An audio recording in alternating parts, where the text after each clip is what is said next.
So this week, so we get I think it was what, Tuesday? Yeah, it was Tuesday. Yeah, so Tuesday we get a knock on the camper, and I'm like, I was just working on some other stuff, and so I like kind of walk over the door. I'm like, hey, what's going on? So our campsite that we're in is not quite long enough for me to be able to park my truck on the site like I normally am, and so I like in front of the RV, and so I was like, well, we're right across from the bathhouse. There's parking spaces there, so I went and just been parking my truck over there. We've been here for a month, no issues whatsoever. Yeah. And then all of a sudden the guy is like, "Is that your truck?" And I was like, yeah. He's like, well, so we got some complaints that people weren't able to really do laundry because of your truck being parked there. First of all, there's multiple parking spaces. There's 4 parking spots, and we're parked in the far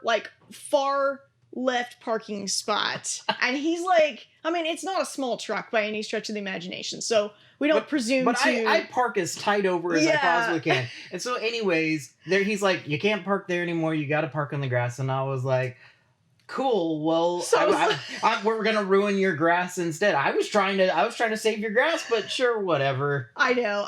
So like, he kind of let it go. He actually went to the office, got another solve. Like, we're next weekend, we're moving 2 sites down to a spot that is much longer, and we will be able to fit our truck and park our truck on our spot, which is normal. So he like got it solved and was super professional about it. Me, I was like ready to throw down. I'm like, really? You don't want us to park in a parking spot?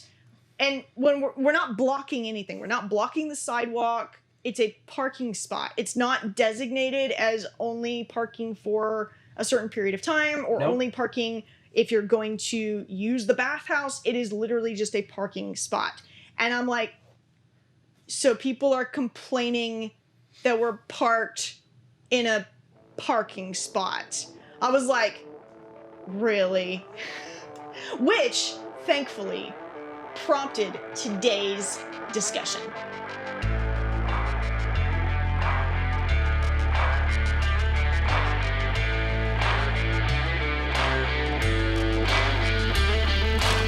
Welcome to the Wandering RV Show, your source for our stories, our screw-ups, just like that one, and our successes living the full-time RV life.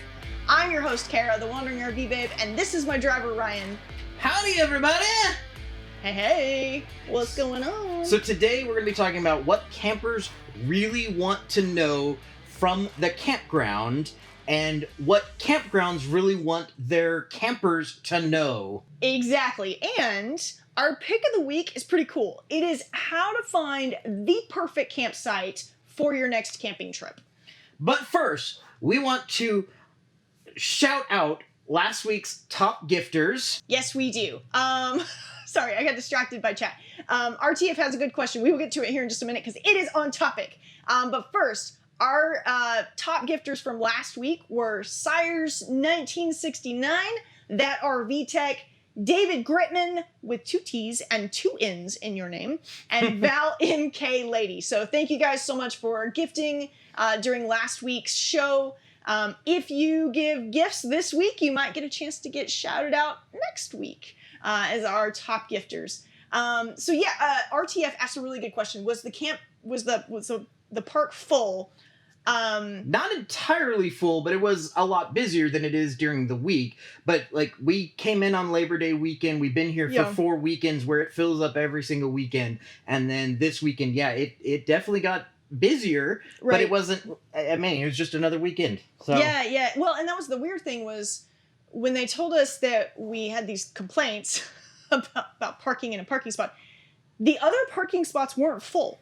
They were open, and it was during the middle of the week, which, if you saw one of our videos earlier this week, it's pretty dead during the week. Like, there's not a lot of people around. A lot of the campers go home. So it was very perplexing. But nevertheless, we have a solve, which is great. So during the show, we'll be responding to comments like that one directly related to the topic. So feel free to chime in, ask if, again, the topic this week is about campgrounds and campers and what each of them want each other to know. And we will absolutely answer you. Stick around at the very end and we will answer all your burning questions. Yes. And if there's a topic that you really want us to cover in a future show or a future episode, definitely let us know. Drop us a comment. Send us a DM and follow us, and we will work that into the rotation. For sure. So, campgrounds. What do they want you to know as the camper? And as campers, what do we want the campgrounds to know? So first, I'm going to throw out a couple of caveats here. One, campgrounds are all, for the most part, individually run. Even the ones that are part of big networks, some are usually individually run. So there's not like this big, broad, like every campground is going to do this, every campground is going to do that. So that's no standards across the board. And then the second caveat is that some of what we're going to be talking about applies really only to newer campgrounds, because older campgrounds, old campers, like the RVs, used to be a lot smaller than they are now.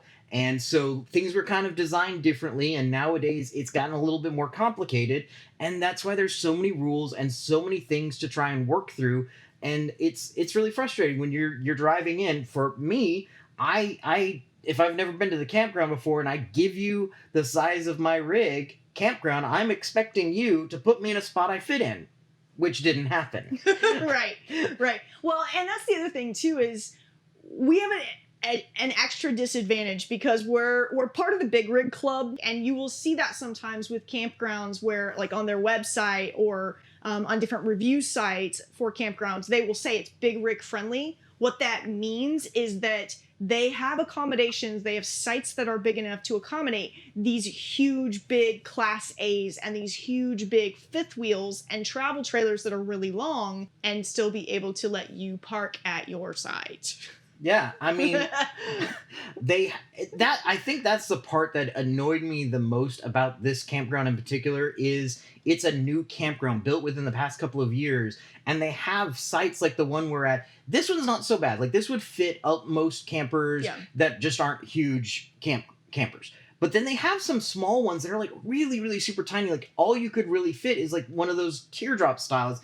And I'm looking at it and I'm like, yeah, but when y'all are full, if the next person who wants to reserve has a big rig and doesn't have a teardrop, you're effectively full. You're losing out on that one site. You're losing out on money. And so it's really odd to me to build a modern campground, a new campground now, without thinking about larger rigs. Raylene asked, do you call and talk or reserve online? I pretty much always call. The only time I reserve online which is my first big suggestion for campgrounds, is put the site size on your map. That would be so helpful. But oh yeah, there was is it the state parks in Louisiana that do that? State parks in Louisiana, all of them have it. They do a great job of putting those dimensions on there. So that would be really, really helpful. But because of that, I usually call and I tell them we are 41 feet. We have 4 slide outs. And this is a fifth wheel, which means I'm also going to have my truck with me. So that means like I'm going to have a place to park the truck. And on top of that, for this campground, actually I told them my wife has a hurt foot and my dog has a hurt foot. And so we really need a good spot that's going to be conducive for us doing the activities in the campground from where we need to be. And so I gave her all the information, and for the most part, they did a really good job of making suggestions. And so, like, I will say, overall, this campground has been amazing. But this is one area where, like, we didn't know enough information to say this site wasn't going to be long enough for us, and there would be no place to park the truck, and somebody was going to complain that we were parked in a parking spot. What can you do? You know, so, it was a little bit of, like, I guess, a lack of communication. Yeah. And that's kind of what led to this. I think part of it was like I specifically requested for a good site with good line of sight for Starlink, and I think maybe I just overloaded her with too much information. Because when I was talking to her, too many demands. Yeah, when I was talking to her later, she was like, "Well, you guys picked this site," and I'm like, I picked this site kind of because you suggested. You said that this was you said that this would work for us. RTF 101 says you should Google Earth the campground first. Absolutely. I absolutely do. This campground is not on Google Earth yet. And second of all, it's really hard to always know what that length is. And so the issue is like the site might have been fine for us, but there's no trees, or there are trees behind us, but it might have been fine if there had been no trees and I could have a little bit of an overhang. Now, on that point, there are campgrounds that don't like you to overhang the pad over their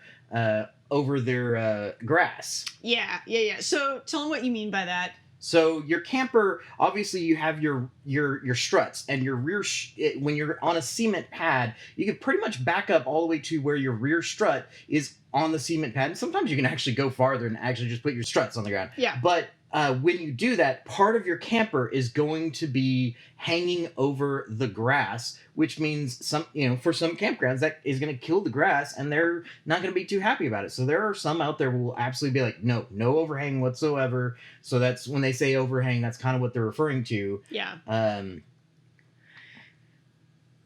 But yeah, I was just agreeing with you. You breathed. I thought you were going to say something. I was in wonder about what you were going to add to the conversation. Listen, I can take deep breaths again, so I'm taking full advantage of it.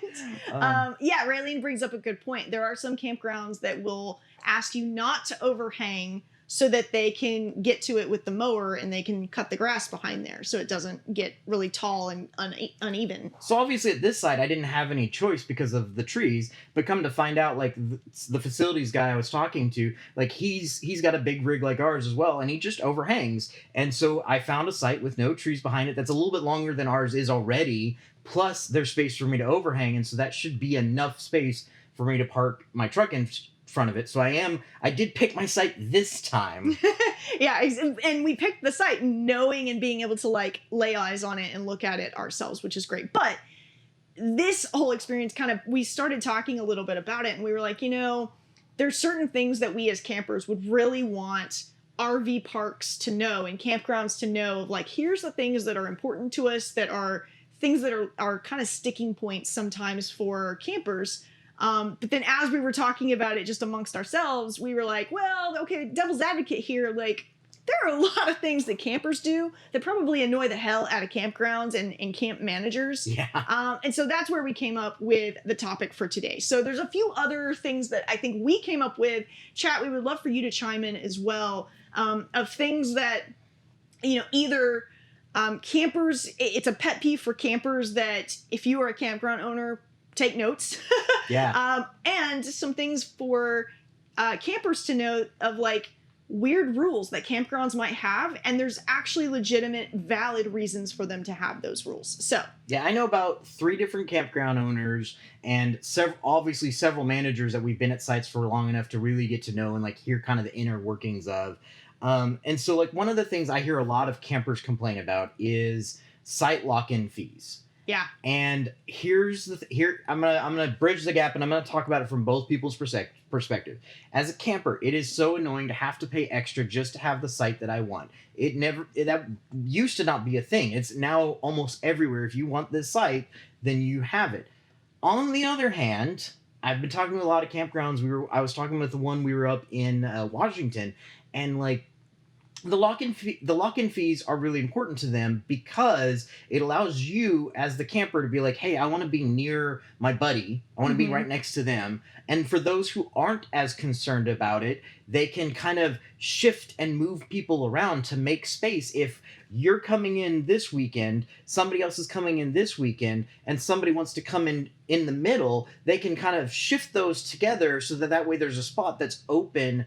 And so that's where like they want the lock-in fees are just kind of help them guarantee that they can move things around, and you really have to pay for it. Now, I will argue that some of those lock-in fees are getting way too dang expensive. Oh yeah, we saw there was one campground that we saw that the lock-in fee was the cost of like staying overnight. It was like a daily rate to lock it in, which is absurd. Usually what we see is kind of like $10 to lock in a site, but yeah, the costs they're going up. But yeah, that campground in Washington that we were at, it's one because it's a destination. They get booked out a year in advance. It was right in the middle of Olympic National Park. It was gorgeous. It was during a prime time of year when the rest of the country was in a heat wave, and it was 75 degrees there. So yeah, of course it's a destination. they fill up a year in advance. We happened to be able to get a reservation less than a year out for that particular campground, and we were there for about a week, but we did have to move 3 times. Now, we knew that going into it. They told us that when we made the reservation, so we knew what we were getting into. But, I get it. In those types of situations, as long as they communicate that, hey, this is the deal, you're going to have to move a couple different times, I don't really have a problem with it. Yeah, Elisa brings up a great point. Elisa Lynn says camper age restrictions. I try to make I so many times I've tried to make the argument for the campground. Like, they want to keep their campground looking pretty. They want to make sure that it doesn't look like a trashy site. And I totally understand that at monthly rates. Yeah, and what we mean by that is there are a lot of campgrounds that will limit the age of your camper. So most of the time the camper can't be older than 10 years old. And so that's what we mean. Hopefully, Alyssa, that's what you mean as well, is that your camper actually has to be under 10 years old. And yeah, I get it. They're just wanting to make sure that everything that's in their campground is presentable, and also that it's limiting the number of like potential rodents or pests or things like that could come into campers that are not well kept, or campers that could break down and have lots of repairs, or potentially be unsafe and dangerous with propane and stuff like that. So I get it, but at the same time, there are tons of campers that are older campers that are in great shape, and they don't take necessarily into account with that rule, schoolies and people who are doing these like renovations with campers as well. Well, and I think that another big part of it is like a lot of the campgrounds will say, potentially getting manager's approval. But it's so taxing. Like, ours is not 10 years old, so we haven't had to worry about it. But from what I've understood from other people, like, they have to like just be prepared every time they book with one of those campgrounds. Let's say with manager's approval, they have to send all these photos and wait till the manager is actually in, so that way they can get that approved. And so in that time, like, you don't have a reservation. Does that mean that you might lose that spot? Yeah, and chat brings up a good point. A lot of times, there's not every campground that has that requirement, and if you do, share pictures, then it's not an issue. But sometimes it is. Yeah. So. And shout out to Melissa Carey 02. They said 7 Mile RV in Moab, Utah. We don't limit age, so I assume you work there or own it. As long as they are clean, our spaces are 30 by 100, and that's great. That's awesome. Yeah. But there's campgrounds that are starting to do it across the board, and it's just making it harder for people who have beautiful old rigs that are more than 10 years, that you have to sit there and prove, hey, this is not going to be an eyesore for you. And I totally get it. Like, at the monthly rates, for sure, I think it totally makes sense, because if you're running like a resort style RV park or a destination style RV park, you don't really want it to look like a rundown trailer park. And I totally get that. But half the time, the problem is when they came into the campground, they were perfectly fine, or they were under 10 years old, and they've stayed there for 10 years, and now the thing is run down because they don't ever move it or take care of it. Yeah, we've seen that a number of times as well. Yeah, so there's a lot of stuff there. On to, I think, your favorite one is, and this is especially true with newer RV parks, putting way too many lights. Oh, it's such a pet peeve of mine. Go ahead, tell me. So I definitely understand, and we do see this way more often at newer RV parks than we do at older RV parks, but we've been to some RV parks where there are lights everywhere. They have lights on the ground. They have lights at each of the electric posts, which is actually fairly helpful. They have overhanging lights and things like that. And it's so much light pollution that, one, it blocks out the stars. It blocks out, some of the magic of camping at night. But two, a lot of RVs have window shades that do allow light to seep through. And if that's shining right in your face when you're trying to sleep, it's really annoying. It's just like a cap light being on for no reason. It's annoying. And so the park that we're at right now, they actually have, they have lights at every hookup post. So it kind of designates where each of the sites are, but they're lower to the ground. They're, maybe knee length, or, about the size of an electrical panel connection, and they're really dim. And so they're nice because they provide enough light if you need to go out in the middle of the night, to go, let the dog do her business or something like that. But they're not obtrusive to being able to see the stars at night. And they definitely don't glare and shine into your lights, or, into your camper in the middle of the night, which is really, really nice. But we've been to a couple of campgrounds where it was like freaking daylight in the middle of the night because they had too many lights. Yeah, we were at a park earlier this year that literally it was right. So our bedroom's up here, and it was right. So it was back here at the back of the camper, but it was coming straight into the bedroom window because of where it was at, and it was so much light. It just didn't allow for good sleeping, honestly. Yeah. And it's so far that's really only been with some of the newer campgrounds. It's not as much of an older campground thing. They were more akin to not putting up as many lights. And there you're like, the other argument would be like, it might be nice to have a few extra. Yes, although I'm always a fan of less light pollution at night For sure. than more, and I will bring my own flashlight. Exactly. So I really appreciate campgrounds that don't overdo it with lights, but I understand why you might need to have additional lights depending on the type of campground you are, where you're located, and the clientele that you cater to. Okay, so we've been dogging on campgrounds for a little bit. I want to give the campgrounds a little bit of a break, and I want to dog on the campers a little bit. Rules. There is a reason the campground has rules, and it's usually because somebody did something at some point that ruined the experience for everybody else. Common rules are, pick up after your dog. Easy. Well, you know what? Probably a lot of people weren't picking up after their dog, and that rule was there. It was made for a reason. Other rules, like I said, some campgrounds will have rules about no overhang, i.e. don't have your camper over the grass if you've got a cement pad. And that's very important and totally understandable. Like, there are reasons for that. They probably had dead grass and they could not get it to grow back. And so they were like, nope, now we're just making it a solid rule that you cannot overhang. Yeah, there's been some places that we've gone, some campgrounds that we've gone where we saw weird rules, and I'm like, what stupid thing happened? Like, there's a story behind this rule, I'm sure.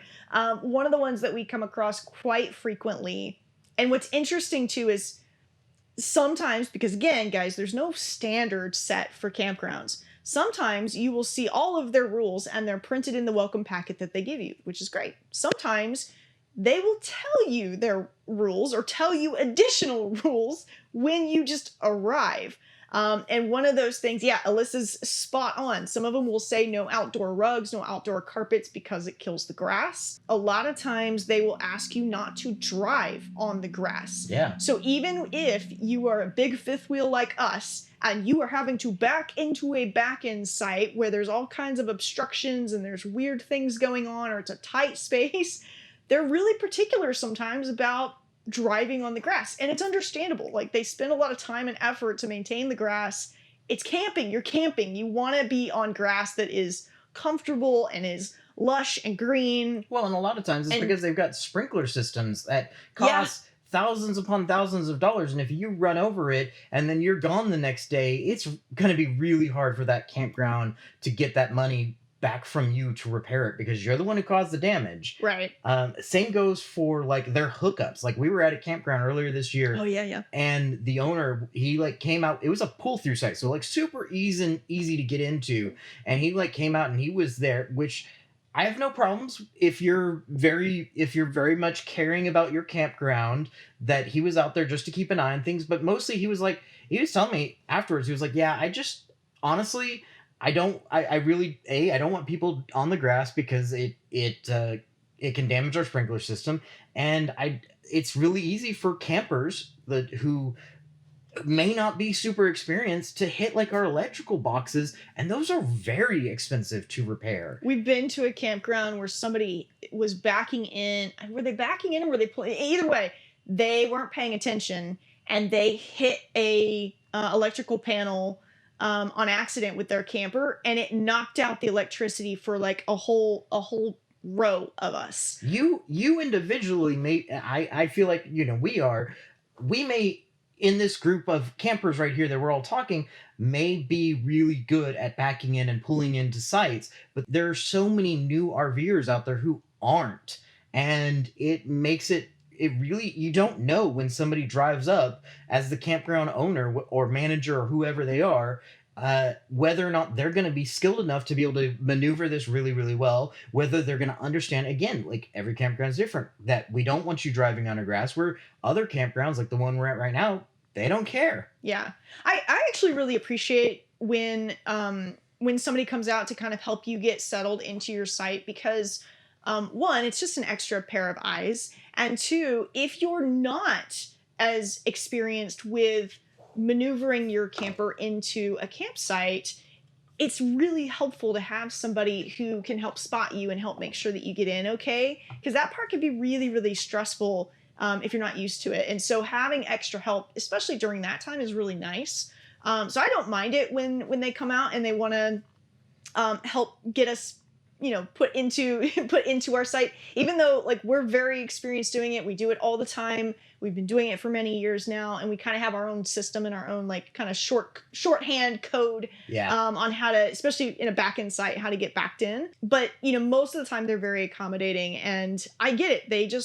It's a stressful time for campers. It's a higher risk time for damage for the campgrounds. So I understand if they want to escort you to your site. Yeah. One of the other things. Yeah, Raylene says she feels welcomed when they do that. Like, yeah, it's kind of almost like a rolling out the red carpet for you type effect. Totally. One of the other things that I hear so many campers complain about, I complained about it a little bit when I first got started, and I've talked to a couple campground owners now, and I get it a little bit more, is like those half point speed limits. Oh yeah, so like 7.5 miles per hour. And so my biggest, like when I started off, first time I saw that, I was like, you do realize like most radar guns that you could just buy off the shelf aren't even accurate below like 10 or 15 miles per hour anyways, much less accurate to be like within half a mile per hour. So it was like, that is crazy. Like, why the half points? My vehicle does not show me 7.5 miles per hour. It's like the closest I can get is 7 miles an hour or 8 miles an hour. And that takes into account that we have a digital speedometer and not, the old school manual one. But we found out from the managers, the reason for that is it's more about, except for one campground that we were at, that she legitimately had like a baseball speed radar, like pitching radar, and she would come out there and like clock you before you even got into the camp. It was really funny. Got into the campground. So anyways, but outside of that one experience, the managers that I've talked to, they're all said it's not about actually saying like you need to be going 7.5 miles per hour. We know you're going to be going 7 or 8. We understand that. It's that it draws your attention in because it is so startlingly different from what we're used to seeing. And so the idea is to get you to think about it and be like processing like, oh, I'm like, I need to make sure I'm not getting too close to the 8 mile an hour line. Yeah. And I mean, quite honestly, it's a campground, guys. Like, there's kids running around and shooting in front of you on their bikes and scooters and things like that. Like, you want to go slow. And so it makes sense that a campground will put up some sort of crazy, absurd speed limit sign just to try to ensure everybody is being mindful of their speed. Exactly. And so like it's interesting. So Sonia says I can't get my truck to do 15 in a school zone. So my truck is one of those. It struggles to go at lower speeds. What I figured out was in first gear, it seems to want to like it doesn't really want to do a whole lot for me. And then third gear, it definitely won't sit below 10 to 15 miles per hour. But if I can get it to just settle into second gear, it'll like coast at right around 8 miles per hour, which for the one campground we were at where she actually used the radar gun would set her off every time. I'm like, I'm doing the best I can. I'm literally riding the brakes here. Come on. But for the most part, like I can usually get it to settle 8 miles an hour under. There's so many campgrounds, honestly, that have 5 miles per hour and you're just sitting there riding your brakes the entire time. Yeah. And again, I get it. There's kids around. It's really, really important. Like if something happens on one of those campgrounds, it's going to be really, really annoying, really hard for the campground manager to deal with. And so we totally get why they do it. Now understanding, obviously, minus the one circumstance where she was a little crazy. Yeah. The other funny one that I see quite often is really specific rules on your actual hookups themselves. So a lot of times the campgrounds will have specific rules on how you hook up your sewer hookups, and making sure that you know that you're not allowed to dump your gray water just in the grass, and that you have to dispose of that properly and all that kind of stuff. And at first I was like, well, duh, that's a no-brainer. And then camping long enough, you see all kinds of craziness, and now I understand why. And it's really just, again, it's to maintain the facilities. It's to make sure that the septic tanks stay clean and well maintained, to make sure that other campers, don't have to smell your stench. Yeah. Things like that. And so those are certainly ones that sometimes you'll look at the campground rules and you're like, really? But it's there for a reason. Yeah, and then one of the other big ones is like not leaving your trash out. Like there's so many people that I see who leave their trash out overnight, and especially in areas where there's lots of animals. I mean, come on, guys. It's funny because you go into different parts of the country and you will see specific signs for specific animals. So we've been to campgrounds where they specifically called out, hey, keep an eye on your pets in the middle of the night. Our campground has been known to have gators run around. And this particular campsite that we were at that called it out just like that was one that didn't have a ton of lights. So we made sure that we had a flashlight with us every time we had to take Dodger out in the middle of the night. Because, yeah, they potentially would have gators roaming through. Now, they were in Louisiana, proper part of the country for seeing gators. When we were up north in the Rocky Mountains, there were signs for bears all over the place. Yep. And there were dumpsters that had the bear locks on them. And they would tell you, lock everything, lock your vehicles at night, lock your camper at night. His parents were camping, I believe it was last spring up north. And their neighbor had a bear get into the neighbor's truck because he forgot to lock his truck overnight, and I guess they had some sort of a snack in there, and they said the bear smell was awful and the inside of his truck was just demolished. I think they ended up totaling the truck because the bear just ruined it. So you'll see some of those rules as well. It's important. It means that they have issues with that type of pest and that type of animal there. Kim says they have coyotes and alligators in South Carolina. Yeah. But I mean, you don't even need big animals. Like just having your trash out is enough to attract bugs mice and like other rodents. Like that's enough to start causing issues for those around you. And it's just easy. So if there's a dumpster, which most campgrounds have a dumpster, take it to the dumpster. If you're at a campground, we have one in DFW that comes through and picks up your trash for you. Those are really nice. They're really nice. If the one in DFW, they have a bin that we can put it in, which is great. But if you're at a site that doesn't have one of those bins, a lot of times they'll have certain hours for when they'll do the pickup. And so just make sure you're only taking your trash out during those hours. And if not, then you need to either go find the dumpster or keep it in your camper until the next morning. Yeah, for sure. Raylene says, because she said her neighbor does it. She says, I wish something would get into it just once. Oh, no. They'll learn their lesson. Apparently, you don't have enough rodents in your campground. Apparently, your campground's too good. It's too clean. The only other one that I can think of is you'll see campgrounds that will limit the number of vehicles that you can have at the campsite, or they'll limit the number of big items. Some of them will prohibit the big kind of gazebo tents at your site, or they'll charge you for extra people or extra pets at your campsite that are camping with you. There's a reason for that. It's all the same reason, and it's so that they can manage the number of people that are in the site that are occupying the space and potentially kind of overflowing into other people's sites. But two, the more people and the more pets and the more things that are there, generally means the more electricity, the more water, and the more sewer is being used. And so it helps them to really manage those costs and make sure that it's available for everybody equally. So I know I've seen that happen before, where people complain about, oh, well, they're charging me extra because I have people coming with me, or they're charging me extra because we have, kids, and the site is only priced for 2 people. I get it. It's sometimes frustrating to have that happen, but at the same time, you're also using double the amenities too. Well, and one of the things Dave brings up, and you kind of mentioned it, like dog fences.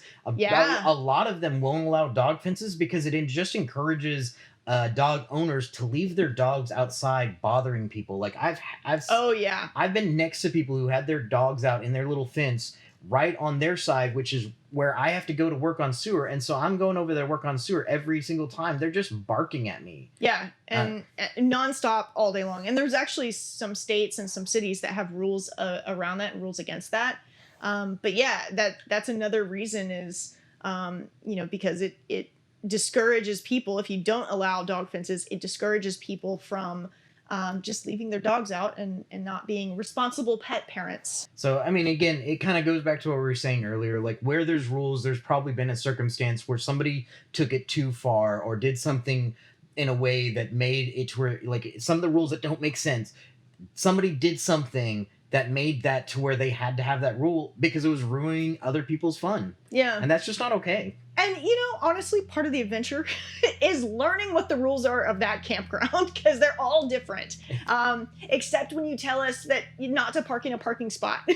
That's a little weird to me. That's a little bit of a new one. But you know what? It's a story now. So it all works. So that leads us great into our pick of the week. Yeah, yes, Raylene says, caution, hot coffee. Yeah, Exactly. There's always a story. There's always a reason. Our pick of the week this week, we wanted to talk about how to get so this is more of a tip of the week, I guess, how to get the perfect site at each campground, which we already talked about a little bit, and a little bit on how we kind of pick our campgrounds so that way we know they're going to work for us. Exactly. So just like what Raylene said earlier, we call our campgrounds 99% of the time. If there is a phone number to call, even if you can reserve online, we prefer to call. And the reason why is because you can give so much more information to the campground about your specific rig, your setup, and your needs to get the right spot for you. And they can ask you questions, or you can get information from them much more readily than than reserving online. The other thing that calling will help do as well is a lot of times there are discounts available, especially weekly and monthly rate discounts available if you're planning on staying a little bit longer, that you can snag if you call. But you may not get that same rate or that same deal if all you're doing is scheduling your reservation online. So that's the first tip that we would say is always call. It's old school, we know, but call. It really does make a huge difference. And so, like, one of the things we were talking about, like, is you basically kind of almost need a checklist. It's not a very big checklist, but you kind of need a checklist of, like, okay, how long are we? How many slide outs do we have? What amperage do we need? Yeah, 30 amp or 50 amp are usually the most common ones. Very much so. Whether it's a towable or it's a motorhome, and in both of those cases, like, do you have extra vehicles? So obviously with a towable, you're going to have the towing vehicle. And then do you have an extra vehicle? Do you have somebody like behind you? Or if you're in a motorhome, are you pulling an extra vehicle with you that they need to know about in advance? Those are all really, really important. One of the things I've started adding to the list is, especially if I'm not sure what the internet situation is going to be, I start asking about, like, what's the tree coverage look like at the different sites, so I can maybe, if I need to, I can use Starlink so we have good internet. What's funny is your dad, though, who does not have Starlink, he prefers to have a lot of tree coverage because the more tree coverage you have, the more shade you have, and the cooler the site is, especially when you're camping in warmer weather. So regardless of what kind of tree coverage you need, that's a really good thing to add to your checklist. Meow Cow, yes. That's actually really, I had never thought about that, but Meow Cow brings up a great point.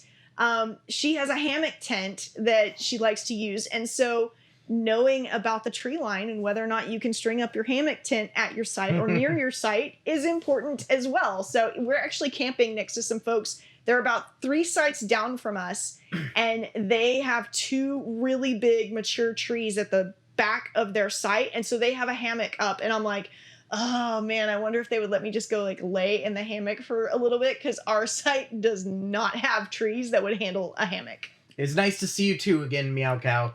I checked on your video. You've got 12 views, but you promised me you were gonna make a new one so we could duet it. So I'm still waiting on the new video so we can do a duet with Meow Cow. There we go.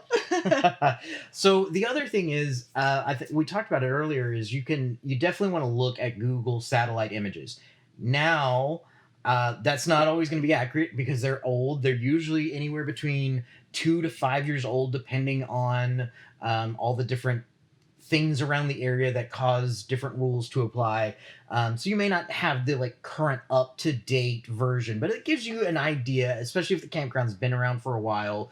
You can kind of see what the tree coverage looks like. You can sometimes kind of get a good guess on how big the sites are based off of the RVs that are in it at the time. It's really sometimes it's hard to just tell and guess just based off of looking. And I know it's a little grainy sometimes, but if you can't quite tell. But if you see an RV in that spot and you can kind of guesstimate how long that RV is, that'll kind of tell you how long, how wide, how spacious. That's the other big thing that I like to look for with using that, is I like to look at how close are these campsites to each other, because I don't want to be where I can step out my door and touch the camper next to me, which has happened.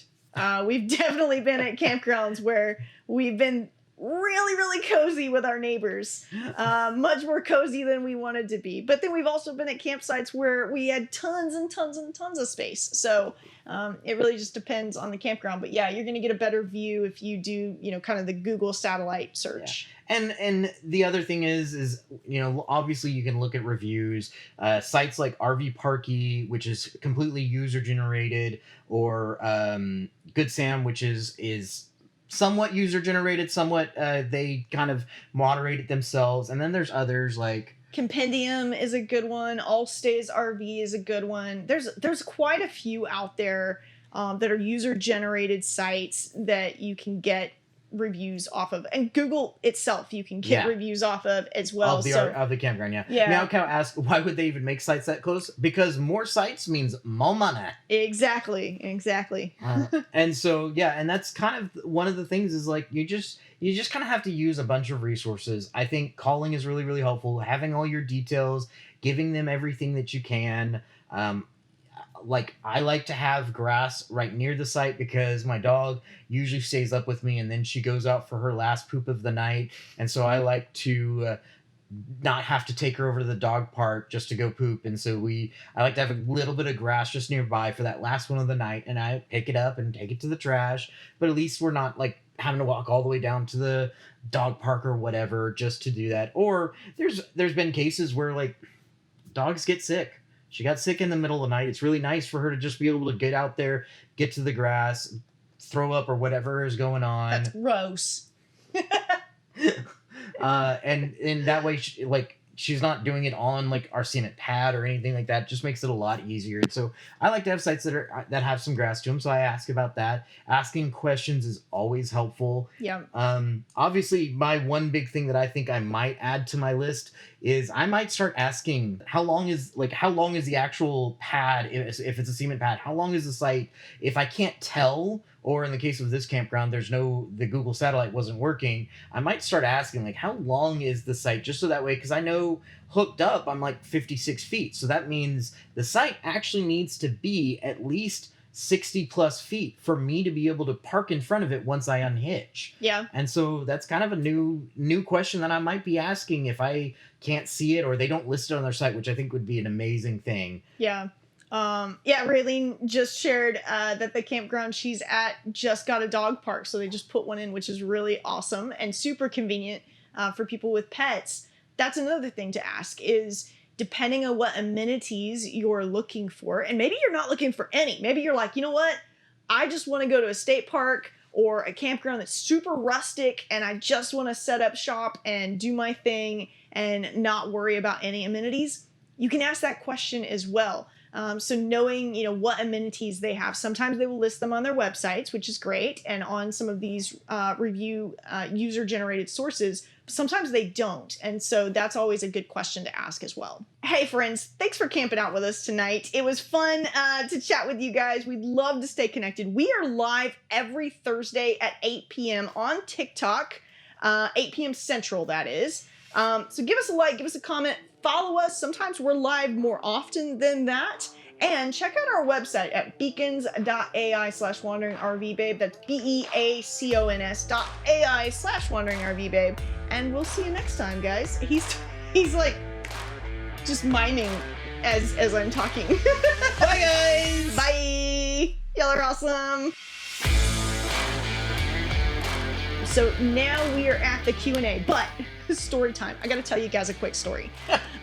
Yesterday I was sitting outside and somebody drove up and he was like, "Hey, is your dad around?"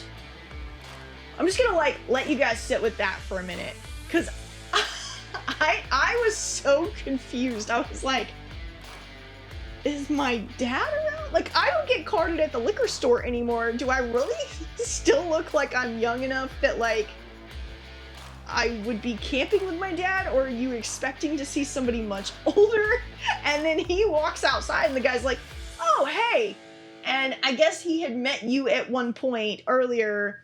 And they were work campers. And so I believe you had called and you had spoken with his wife when you made the initial reservations. And so they knew you, but I guess they hadn't seen me before or anything. It was hysterical. I was dying inside. I didn't want to say anything in the moment because they were super friendly and I didn't want to make it super awkward for them. But afterwards I told Ryan, I was like, "Yeah, he asked if you were my dad." The funny part is you're older than I am. No, not right now. Not right now. Right now, we are the same age. For like 6 weeks. Still, we are the same age. She's older. And I don't look that old. I've asked. I don't look that old. I still get carded sometimes. No, you don't. Sometimes. No, you don't. She just wanted to let you guys know that apparently she looks nice and young and pretty, and I look old and decrepit. That's it. That was essentially the conversation here. It was pretty great. It was pretty great. Okay, guys, I know you guys are chiming in on chat. We got to catch up. Terrified of camping. I think someone's going to come over and kill us at night. Oh my goodness, Bob, that escalated very quickly. Don't be terrified of camping. It is a great community.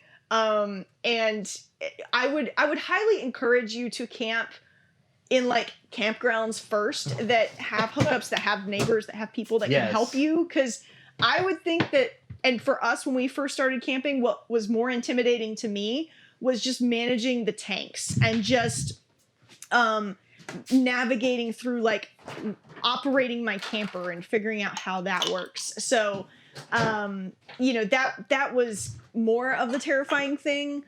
I don't think you have to worry about random camper killers. I hope not. Not saying, I guess that doesn't happen, because I'm sure that can happen anywhere. But I think you're okay in this community. I think you'll be safe in this community. Can you ask her, Riley? Ask her who's her daddy. Who's your daddy? Oh my gosh. Oh man. 2 dudes, 1 couch. Hey, buddy, go back to troll school. That's like an F. We've never heard that one before. Clearly somebody who's got a little bit of some little energy going on, who's intimidated by a girl with short hair. Try again. Never been carded once, but by the time I was 25, I started to get gray hair. Sniper. Oh yeah. So this guy, sweet guy, as he is, started losing his hair and going bald, right here, right in front, when he was in his early 20s. And so he very rarely gets carded. I don't even think he got carded on his 21st birthday. I'm pretty sure I had to tell the bartender to card him because I was hoping that they would see it was his birthday, and they were like, oh, okay. They looked at his card and they handed it back and then handed him a beer. But yeah, he can feel your pain for sure. Someone's making a drink. What are you making? We didn't even ask that earlier today. What are you drinking tonight? I'm drinking water because I'm still recovering from being sick last week. So, no adult beverages for me tonight. I gotta hydrate. But what are you drinking? Cool. You like asked me the question and then like talked for like 30 more seconds. It's what I do, man. It's what I do. I am drinking Wee Beastie. Sorry, guys. Hold on. But I'm drinking Wee Beastie. It's very, very tasty. One of my favorites. Actually, so first tonight we have a barrel that we just add scotches in that we really, really like. And so we just kind of basically making our own blends. So pretty much my only rule of thumb is only single malts.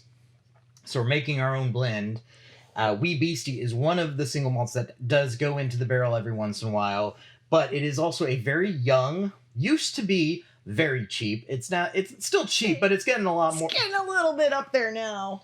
And so it is a 5-year single malt scotch that is just very flavorful and punches way above its class. Yeah, for a 5-year scotch, which is very, very young, the flavor is on point.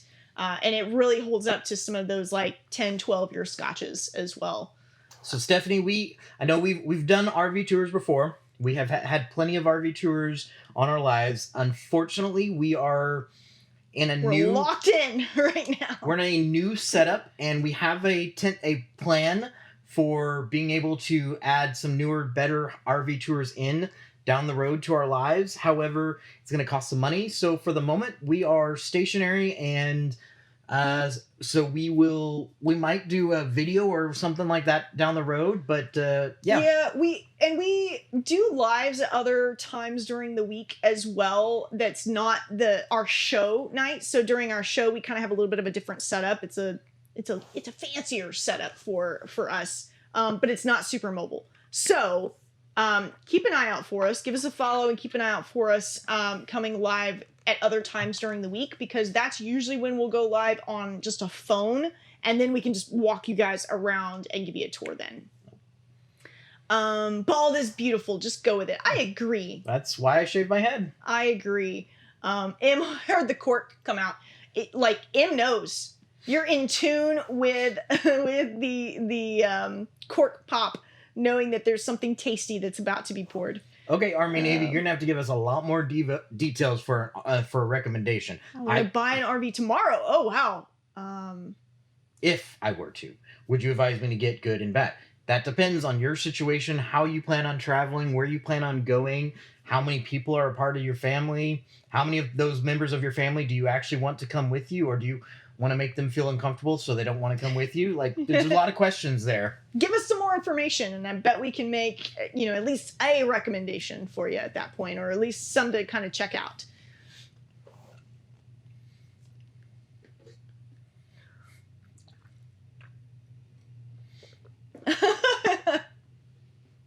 Hey, Noms, how's it going, my friend? I try to put the cuteness on. It doesn't always work, but She's been sick for like 2 weeks and a half, so I'm not sure. I'm not sure outside of when she's been on camera that she's actually been as cute as y'all might think she is. Yeah, I've not necessarily put myself together. Super cute. What, you don't think I'm cute in the morning when I first wake up? You're very pretty. That's the like safety answer. Sniper's apparently got a longer beard than I do. Oh, well, one up in me. Yeah. Ooh, ZZ Top style. So like definite longer beard.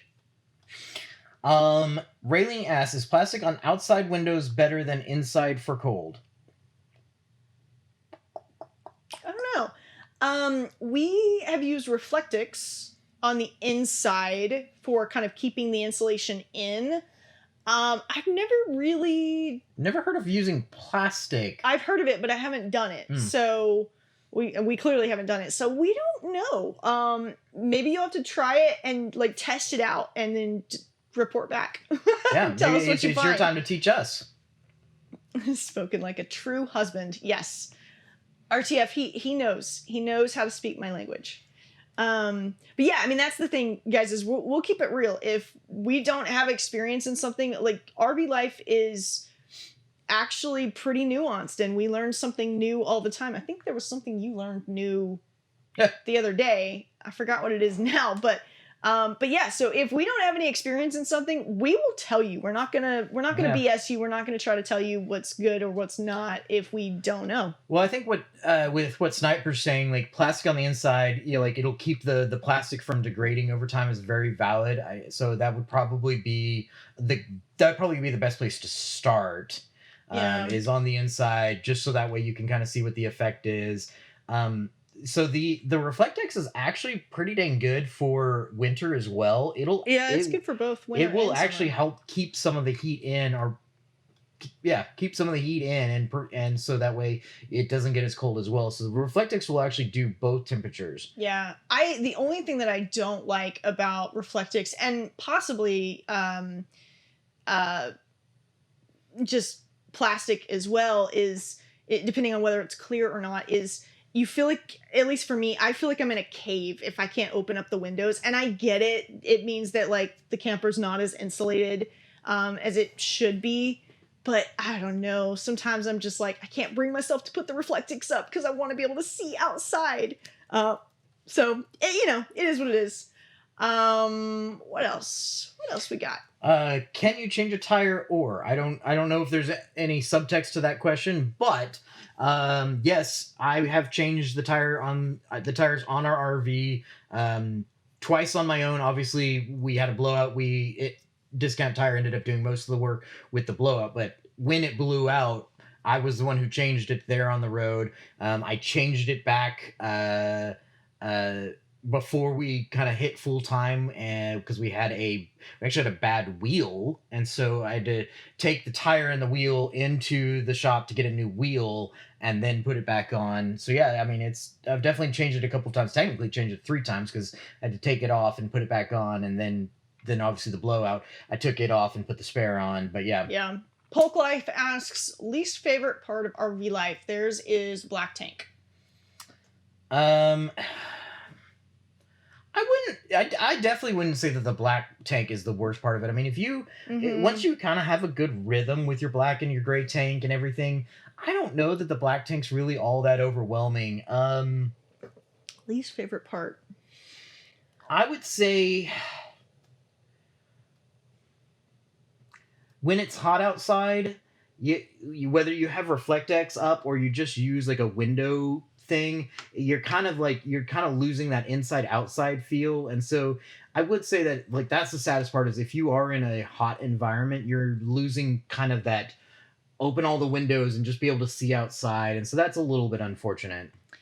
Yeah, I would say for me, that's probably the biggest thing, is like I like the indoor outdoor feel and vibe with camping, regardless of whether I'm at like a nice bougie campground or out in the middle of nowhere, like someplace that's super rustic. And so when the weather is not nice to be able to do that, then it's kind of a bummer. There was a question in there about new versus used RVs. Ah, yes.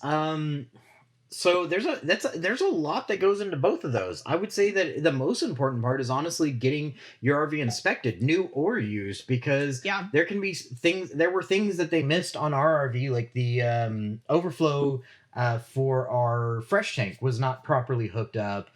There's been the tires that were on ours were 2 years old before we even got it from them. And so that's something I could have figured out, but an inspector might have been able to figure it out a lot quicker. And so we've talked to a lot of people, like getting an inspector, definitely for a used one, but even for a new one, going ahead and getting one who can come out, look at everything, find any issues before you've taken the time of getting moved in. And especially if you're full-timing and like this is going to be your only home, having to like get out of it for them to do work on it.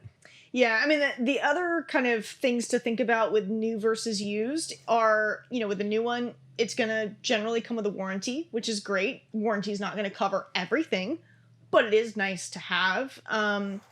And, but with a newer one, especially, the newer ones now, the build quality and the craftsmanship overall, it doesn't matter what brand you have, they've kind of gone downhill.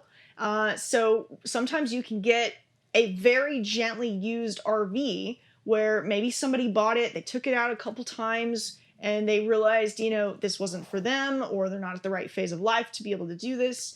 And you can generally find a really, really nice, very gently used RV for a fraction of the initial cost. It's just like a vehicle. It is a depreciating value. And so, or depreciating asset. And so, it's something to consider. But I mean, ultimately, you kind of have to pick whatever is right for you and your use case scenario for the circumstance that you're buying it in. I can't tell you for sure that buying new is the best. I can't tell you for sure that buying used is the best. It's really kind of up to you and what is, best for you. Hey, Kevin from West Virginia, what's up? Aaron says we lived in a fifth wheel for over a year in South Florida. Awesome. Nice. Hey, Aaron, how's it going? And Good to see you again. Asks, have we ever been stopped by Department of Transportation? We have not. No? No, we have not. It's funny. So you bring that up, and across different states, they have different like rules for the road and laws for the road.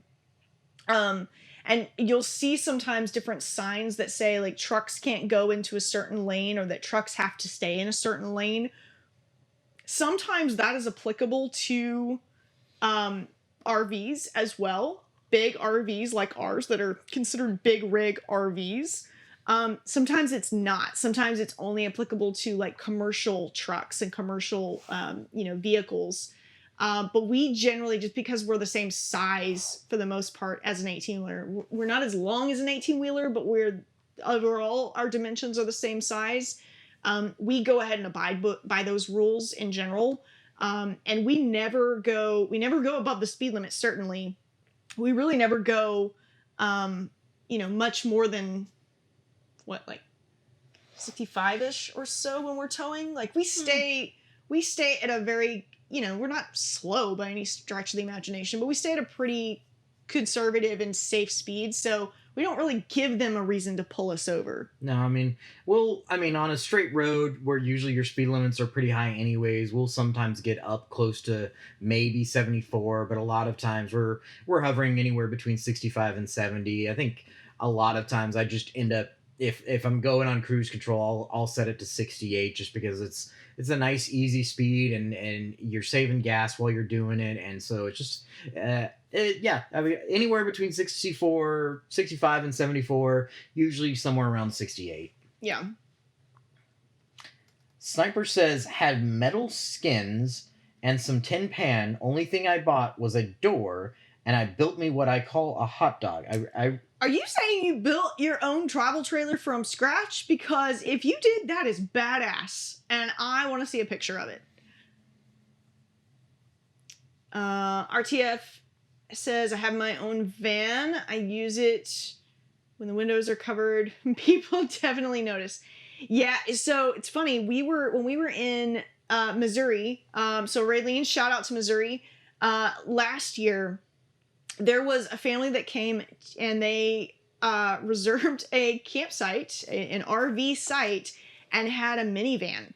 And they camped out of their minivan. It was not like, kind of a van remodel or anything. It wasn't conversion or anything like that. No, it was a regular minivan. And there was definitely a funny time because on day 2 I was working, and so it was like the middle of the afternoon, and at first I saw like they were sitting out in their camping chairs. They had a big old bottle of Tito's and Coke. I was like, you guys are doing it right. And so then I like hopped on a call. I was in a meeting or whatever, and I don't know why, but I was just kind of like, I was looking out and I just happened to turn and look, and all of a sudden the doors were closed. the windows were covered and the van was a rockin', and I was like, okay, they're doing some laundry in there. So it was pretty funny. But yeah, anytime somebody says that they converted a van, that's the first thing I think of. What do you do in high winds on the highway? So We don't. yeah, I have a rule at about anywhere about 35 to 40 miles per hour predicted gust. We will not travel. We learned that the hard way a Yeah. couple of different times. They will tell you that about 60 miles per hour is enough to knock over a camper. I mean, it's enough in a lot of cases to knock over an 18-wheeler, and they're a lot more stable than we are going down the road. Yeah, And and more so- wheels on the road, and they're heavier than we are. Yeah, and so no, we kind of have our cap set at it anywhere between 35 miles and 40 miles per hour predicted gust. I will go ahead and start making new plans at that point. That the first thing that morning or the day before, if we see it the day before. Yeah. Uh, Old pop-up camper. Bottom part of the camper was canvas top, so it was shot. Oh, that's cool, Sniper. Yeah, he grew up pop-up tent camping, and I grew up tent camping, and we did tent camping when we first got married as well. But that's really cool to kind of retrofit an old pop-up tent trailer and bring it back to life.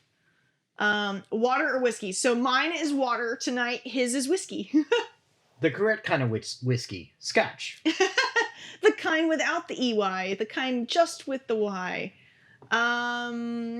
No, we are not the pineapple kind of folks. 10% is your limit. 10 degrees. Oh, 10 degrees is your limit. For weather, because we've definitely camped in like -0, like sub-zero temperatures before. We did not like it. Negative zero? -0. Sub-zero is what I meant. It was I think it was -2 to be exact. It was not by choice, and that is not our preferred way to camp. We prefer mild weather and poolside weather and screen door day kind of weather.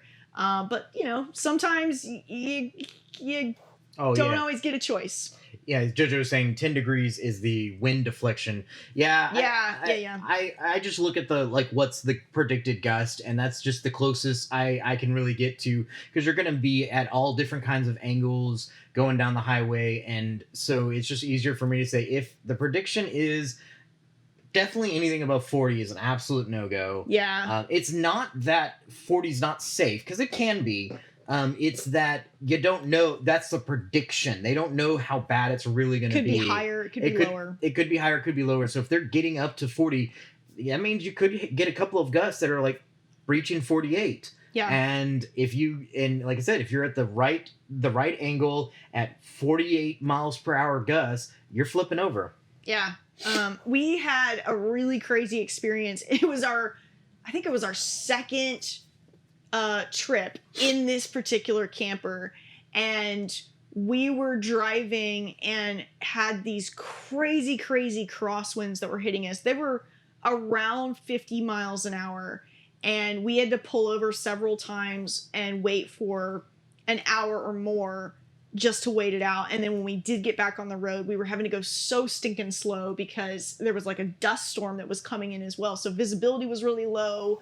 It was a bad idea. We should not have done it. Lesson learned. That is why we don't do it now. But yeah, it was really bad. And then the second time that we had to travel in the wind, we were at a campsite. We were planning on travel day, so our reservation was up. We did try to extend our reservation by 1 day just so we could wait out the storm that was going to cause all of those winds, and they couldn't, they didn't have room for us. They were booked up. And so we had to hit the road, but thankfully we were able to find a campground that was about 20 minutes down the road, and we were able to stay there for the night. And so we were only on the road that time for about 20 minutes, but it was still a pretty intense time. So yeah, we don't travel when there's high winds. Yeah, we want to do this life safely. We want to make sure that we're everything we do, we would rather err on the side of caution than anything else. Yeah. Hey, Crystalie, how are you? It's been a bit. Do you ever have guests or friends along? Yes. Yeah, we do. We've had some. So our camper has an extra couch that's right off to the side over here, and it's a pull-out couch, so it can sleep two people pretty easily, two adults pretty easily. And we've had some friends come and join us before for different trips and things, and so their bedroom's the living room, and our bedroom is the bedroom, and it works out really really well. We also caravan quite a bit, so our family has campers and they like to come camping as well, and so we will caravan with them, or we will do meetups with them also. And yeah, so we love doing that. We've talked about doing some meetups, we've talked about doing some rallies as well, so we might do more of that in the future. Crystalline says they just went on a cruise and got married. Oh, congratulations! That's awesome. And all she wanted to do was get back to her camper. Well, yeah, of course. You get that feeling. Yeah. Dwight, driving across frozen bridges. Well, we generally try to avoid being in areas where that is common. I will say we pulled out of a truck wash maybe 5 weeks ago, and we came up to a bridge. It wasn't icy or anything like that, but it was at enough of an incline and we were at the stoplight and the tires were just freshly wet from getting the truck and the trailer washed all at once. And like when I started to hit the gas, even with all that weight, my wheels did spin out. So like that just shows like it doesn't matter. Like doesn't take much. It doesn't take much. So icy roads, absolutely not any. If I can avoid icy roads, I will avoid them for the rest of my RV life. But yeah, Lorax asks, ever go to Canada? Yeah, we were just in Vancouver a few months ago. We loved it. We did not get enough time in Canada, so it's definitely on our list to go back to. And we only were there a few days, so we only really got to explore the Vancouver area. We definitely want to explore more, but yeah, Canada was great. We'll be back. What state is home for y'all? Texas. Funny enough, though, we do not spend a lot of time in Texas anymore. Now that we're full time, we don't spend a ton of time in Texas. We go back for the holidays because our family still lives there, but we really aren't there the rest of the year. Yeah. Do y'all use any solar power? No, we do not have a solar system. Ours is pre-wired. Honestly, we will. I would guess that this particular camper we will probably never end up putting solar on, but probably our next camper we will probably be planning around having solar and or a generator or something to kind of coincide so we can have a little bit more flexibility. Yeah, the limitation, we love our camper. It's absolutely the perfect camper for us right now. The only major limitation with our particular camper is it is a 12-volt battery only kind of camper, and the fridge that we have is, even though it's a full residential size fridge, which is awesome, it's a 12-volt fridge. And so it drains the batteries really, really quickly, which means that we really aren't set up to boondock. And in order for us to get set up to boondock, we would have to put a pretty substantial investment in either a generator or solar or both. And it's just not something that's a priority for us right now. Hey, Mark, he asks, any advice for pop-up versus pull behind for a small truck like a Tacoma? If you are anything sub half-ton truck, do a pop-up. Yeah. You're going to have a lot more space. You can get something like a teardrop or maybe even an X-large teardrop to pull with your Tacoma, but the pop-up is actually going to give you more space overall for less weight. So my suggestion, honestly, is go for the pop-up. Just do it. It's going to be so much easier. You're going to have less issues with air turbulence slowing you down, which means that you're able to use more of the power from your truck just for pulling the camper, not for overcoming wind. So yes, I totally. Well, the other thing too is that she got up for a minute to come over and say hi, and then she's going back to her bed. The other thing with a pop-up too is it expands out, and so you have more usable sleeping space, which I could totally see overlooking that initially. But if you go camping and all of a sudden it's rainy and it's really bad weather and it's not conducive to be outside and you're stuck inside your camper, having the room to kind of spread out a little bit is going to be way better than being really confined inside like a teardrop type camper. Although those are super cute. Yes, but pop-up would be the way that and I like would go Lorax to. mentioned, like when I see like a half ton pulling a big truck, and Tacomas are sub half ton, so they're less than. Like not less than in quality, like just less than in towing power. But when I see half tons pulling big rigs, it scares the crap out of me. Especially if I've got me and my rig on there, I will literally slow down so I'm not anywhere near them. But definitely when I start seeing like the Ford Expeditions and the Jeep We saw Grand Wagoneers, we saw a Jeep pulling a pretty good sized trailer this weekend, and they were at a site kind of close to us, and it's one of those. They might have totally been in spec, but they probably were not in spec for the size trailer that they were towing. That's just really super dangerous, and so we really try to avoid anybody who's towing like that on the road. Well, and so Laura brings up, and they're probably squatting. Well, no. So if you've got one of those weight distribution hitches like this Jeep had, I guarantee you that camper was either like dry was anywhere between 3,000 3,500 pounds. I know this. It was a Jeep Grand Cherokee. I know for that year and that model, its max towing is 5,000, which you're like, oh, cool. Well, then you're fine. Well, no, that's 3,500 dry, which means as soon as they get all of their stuff into it and everything that goes into that, we saw them pulling out of the camper to set up their little site. They're probably broaching on 4,000 plus. And here's the thing: that 5,000 limit is on a flat road. And like Lorax brings up, the braking power, especially like if you're going downhill and That's you've hard. got this 4,000 plus pound trailer put right behind you, pushing into you, it's just very dangerous. And that's the scariest part, is because of those weight distribution hitches, you don't have them squatting as much, which is honestly scarier because they don't even realize how bad of a situation they're in. Yeah. So long story short, I would say definitely make sure that your trailer is within the weight limits of the towability for the vehicle that you're using to tow it with. Use that 20% rule, just so that way you give yourself a little bit of extra wiggle room. And and if you have a small truck, and you're trying to choose between like a teardrop and a pop-up, man, I'd go with the pop-up any day of the week. Okay, Sniper 88. Here's the thing, though. You can't compare anything when it comes to the Ford Ranger. I mean, you guys have seen the TikTok, the Ford fucking Ranger. I mean, come on, like the Ford fucking. Oh, now you're just like throwing down the gauntlet. Like the Ford fucking Ranger could probably pull my trailer better than I pull my trailer. So come on, like yeah, that's a whole nother story. The Rangers don't even count.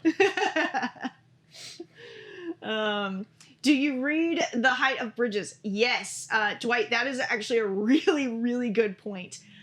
We absolutely do read the height of bridges. We are 13 and a half feet tall, which means that we're the same height as a kind of standard 18-wheeler with the trailer attached. And sometimes there are bridges that are too short for that rig. Now, thankfully, we have an RV Garmin. So it's a Garmin GPS that is specific for RV travel. So we put all of our dimensions in there, and it will not take us on a road that it knows has a bridge that is too short, or has a road that can't handle the weight of our camper and our truck combined. It'll take us on a completely different route that is safe for us. But before we had that, we really just utilized truck GPS apps and the Trucker Atlas, and we still have those as a backup just in case. Yes, for sure. So Waterloo asked, can a company tow it to your destination? Oh, absolutely. Yeah. Absolutely. We actually got our camper before we got our truck, and so we had to have a company tow it to our campground that we were staying at. Yeah. We were stationary for almost 2 months when we first got our camper. Well, we were waiting on the truck to be built, actually. That was a whole separate story. We ended up getting a like gently used truck instead of the build, because the build was taking so long. It was like during COVID when they were having so many supply issues. And so we ended up finding a truck through the same dealership, the same sales guy, so he got the sale, he sold it to us. But yeah, we got our trailer first, and we ended up, during that 2 month time, the campground that we were staying at had sites that were designated for long-term spots and had sites that were designated for, kind of more of the transient spots. And in order to get one of the long-term spots, you had to get on a waiting list. And to get on the waiting list, you had to be in the transient spot. So we actually had to have a company come and put our trailer on the spot when we first bought it, and then move us like 5 sites down when one of the long-term spots opened up. So yeah, you can absolutely call and get somebody to do that. There's lots of them out there. Dwight, no, we have never driven in a hailstorm. We and our RV have been in a very bad hailstorm up in Colorado Springs. Yeah. But no, we've never driven through a hailstorm. Again, we watch the weather, and if we start to see those kinds of things being predicted, we typically try to change plans if at all possible. Yeah, we have got caught in a storm though, where it was raining really hard, and there was just kind of an electrical storm, and there was lots of lightning happening, like, ground to sky lightning happening really close by us, which was pretty intense. And we ended up just pulling over. It was about time for lunch anyway, so we kind of pulled over. We stopped. We went into a restaurant, ate lunch, kind of waited out the storm, and then we hit the road again. Arvita says, what about airbags on a half-ton truck? So I know nothing about that, so I'm going to let you answer that one. Yeah. Airbags and weight distribution hitches, they're all basically hiding the same potential issues. If your truck is not designed to pull what you're pulling or handle the payload of what you're towing, then all that does is hide the issue. Now there are ways that you can get a little bit more load power out of your suspension. Airbags hide the issue. There are actual basically additions that you can put on your springs, or additional springs that can actually allow you to have a larger load. But the airbag is not that. Airbag ain't it, bro. Airbag is just about hiding the sag. And the sag's not doesn't always mean you're overloaded. Like, a little bit of sag is not bad. But when you're heavily sagged, airbags just kind of help to keep it look a little, and not look, but keep it straighter, so that way you're as you're going down the road, your wheels on your RV are properly distributed as well. Yeah. Night, Raylene. It was good chatting with you. Thanks for hanging out with us. AC and more. Wife and I are thinking about something small. It's just the two of us. What do you think? I love it. What I would encourage you to do is try to find a floor plan or a rig that will meet your kind of daily habits and your daily needs, and operate for you the way you would just operate in your house. Because if you get a rig where you kind of have to maneuver and do things differently than what you're used to doing, especially if you plan on spending a lot of time in your camper, that's going to get really frustrating really quick. So when you go and you look at campers, really sit down in the chairs, see if it's the right angle to the TV, if that's something that you like to do. Pretend like you're making dinner, and make sure that things are easy to get to, that you can open all the drawers that you feel like you need to open when you're trying to prep dinner and things like that. So, like, really test out the space to make sure it's going to work for you. And if you're targeting a smaller camper, I would say that is absolutely the way to go.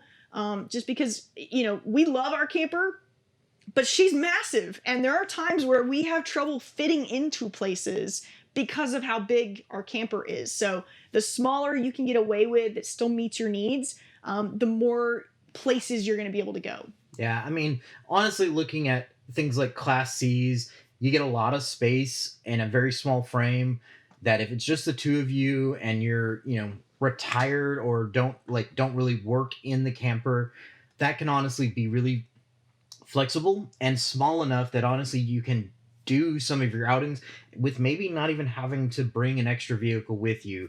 And and so if you're planning on renting, I'm sure that's probably what you'll end up renting, would be like a Class C most likely. And it's a great little introductory way to get into it and kind of see what your needs are and what you want to do. Yeah. TikToker, who wears it better, me or your son? Ever heard of RV pirates? That's scary. Yes, we have.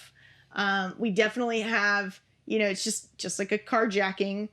It can happen to an RVer as well. Thankfully, we've never come across that. Fingers crossed and knock on wood, but yeah, that's a pretty scary situation for sure. 36-foot Sunseeker, nice overspray. That's awesome. Those are super fun. Is that correct me if I'm wrong? Is that a Class C? Class C camper, like Class C motorhome? The Sunseekers. Ever been to Yankton, South Dakota? No, we have not. I don't know. What is there to do in Yankton, South Dakota? Why should we go there?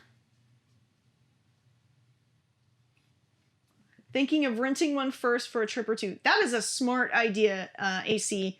Definitely good to rent, and just kind of get a feel for it. Even if it's not the style of camper that you're ultimately looking to get into, renting them is a really great way to just kind of get in, get a feel for it, and see what you like and what you don't like. Stanley Van Wilson, do you have a campground? I feel like there's some built up resentment going on here. Would you like to discuss with us that your the struggles you're having with your campers? I know. Oh, I was right. The Sunseekers are Class Cs. I thought that was the case. Those are super cute, super fun. Yeah, I feel like Stanley's having a day. I mean, I would be having a day too if somebody owed me rent and they weren't paying on it. So I get it. Hi, Kelly. Nice to meet you too. Kelly. That's a fun username. I like it. Hello, Miss Lauren Evans. Ever crossed the High Bridge in West Virginia? We have not. Can you tell me where it is so we can avoid it? Yeah, we want to avoid it. That we have passed through a really, really scary bridge that's in Lake Charles, Louisiana, off I-10. It's terrifying. Don't do it. Take 210 around Lake Charles so that way you can avoid it. Full show. Where are we at in terms of followers? You take a look at that. Oh, we're so close, guys. We are so close to 10,000 followers. I'm getting so excited because we're so close. Underwater to the Outer Banks? I don't understand. It sounds like the beginning of a song. It does. It does. It does sound like the beginning of a song. We should look into Is it Yankton or Yanktown? No, it's got to be Yankton, right? Am I pronouncing that correctly? Yankton, South Carolina. Dakota. South Dakota. She can't read either. I can't read either. New River Bridge in West Virginia. Avoid it at all costs. What road is that on? Is it on like a major highway at all or interstate, or is it not? We generally try to stick to the interstates because we're so big, like if an 18-wheeler is not going to fit on there, we're not going to fit on there. So generally we try to stick to interstates, which usually means not scary bridges, but sometimes you'll come across them. AC, we are not set up tonight to do an RV tour, but we do go live multiple times a week. So come check out one of our other lives during the week and we'll do an RV tour then. We might. He's dangling that. Might not be for you, but doesn't hurt to look into. Okay, cool. Ever drive on black ice? Yes, not intentionally. Not with a trailer. Yeah, no. Again, we avoid traveling in bad weather or in freezing temperatures almost at all costs. Yes, ours is a 41-foot Sandpiper 39 bark. Yep. It is. She's big. She's big. She's 13 and a half tall, 4 slide outs. Yeah, all the stuff. And yeah, she's a big one. There's a reason that we have a 1-ton truck. Yeah. It's funny because we'll be driving down the road and we're towing, driving down the road, and we'll see like another travel trailer or another fifth wheel rolling by, and he'll go, "Oh wow, like that's a really big, really big rig, and really big camper." I'm like, "Yeah, we're the same size." I guess you don't realize it when you're telling. I mean, it's just when you get a little bit of different perspective when you're driving down the road and seeing it versus like even when you stand outside, you're like, yeah, I mean, it's tall, but it doesn't feel like it's that big. Yeah. Is the RV better than a super sleeper semi? Well, I've never been in a super sleeper semi. However, I would feel confident in saying that we have a lot more room than the super sleeper. I would probably compare those super sleepers to more like that's really just the space of like a camper van. Yeah. Like you're really comparing yourself to like a class B effectively. But the thing is with the super sleeper, you can have a trailer that's bigger and has more space in it, and then that's not such a big deal. Right. In Colorado, I pull the trailer all the time on black ice. Just don't overthought it. Oh, yeah, Neil, you're my hero. We were in Colorado earlier this year during the summer, so not on black ice at all. And we pulled our trailer all over I-70 and I-84 and US 40, and I'm probably forgetting some of the roads, but all over the place. And we were fine. We handled the grades just fine. Well, I say we. He did. He's the one who drives.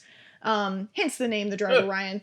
But yeah, like it wasn't a big deal, but it was also ideal conditions. It wasn't too windy. It was during the middle of the summer, so no snow, no ice. But yeah, no, props to you for driving on ice and being able to do it safely, because that's not something I would ever want to have to do if at all possible. Do we ever see large deer along the road at night?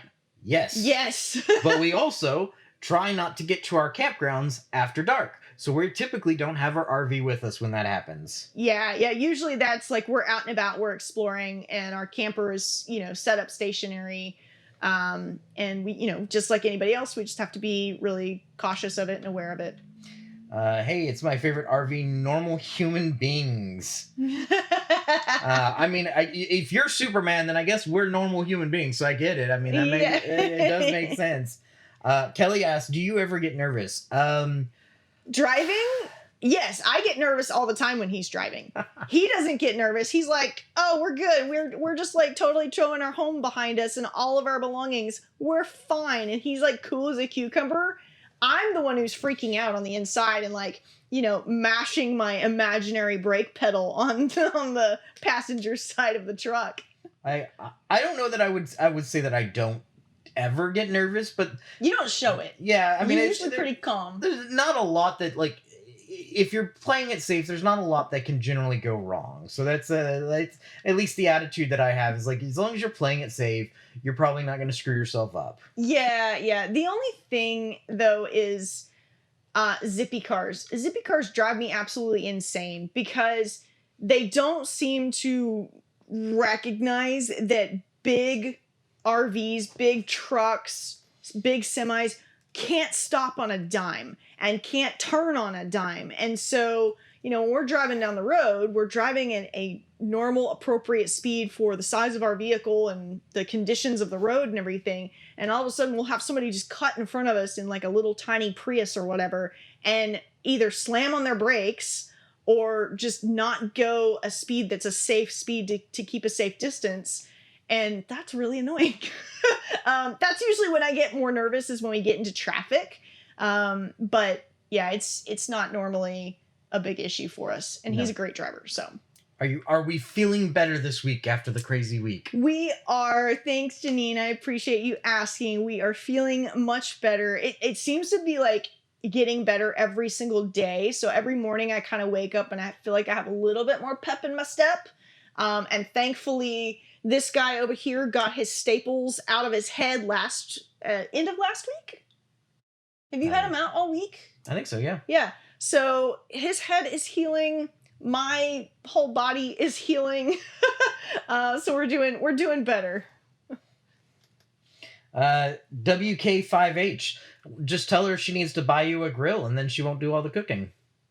Ah, Just be like, hey, let's buy a grill.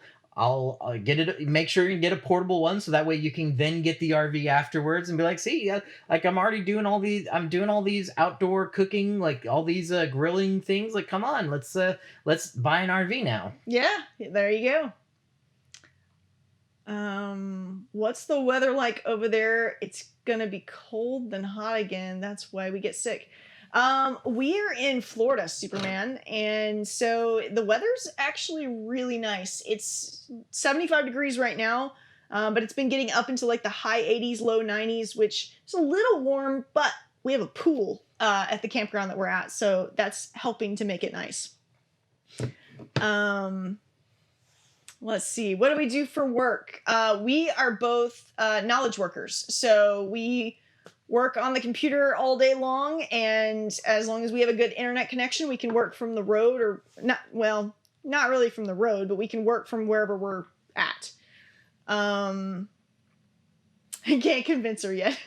No drinks tonight. So he has a drink. I have water. I've been sick, and so I've got to hydrate with actual water rather than whiskey water. But he has, you said Wee Beasties? Is that what you're drinking right now? Wee Beastie. Wee Beastie. It's a good one. It's a good one. Yeah. Ever pick up hitchhikers at night? No, that is dangerous, sir. You should not do that.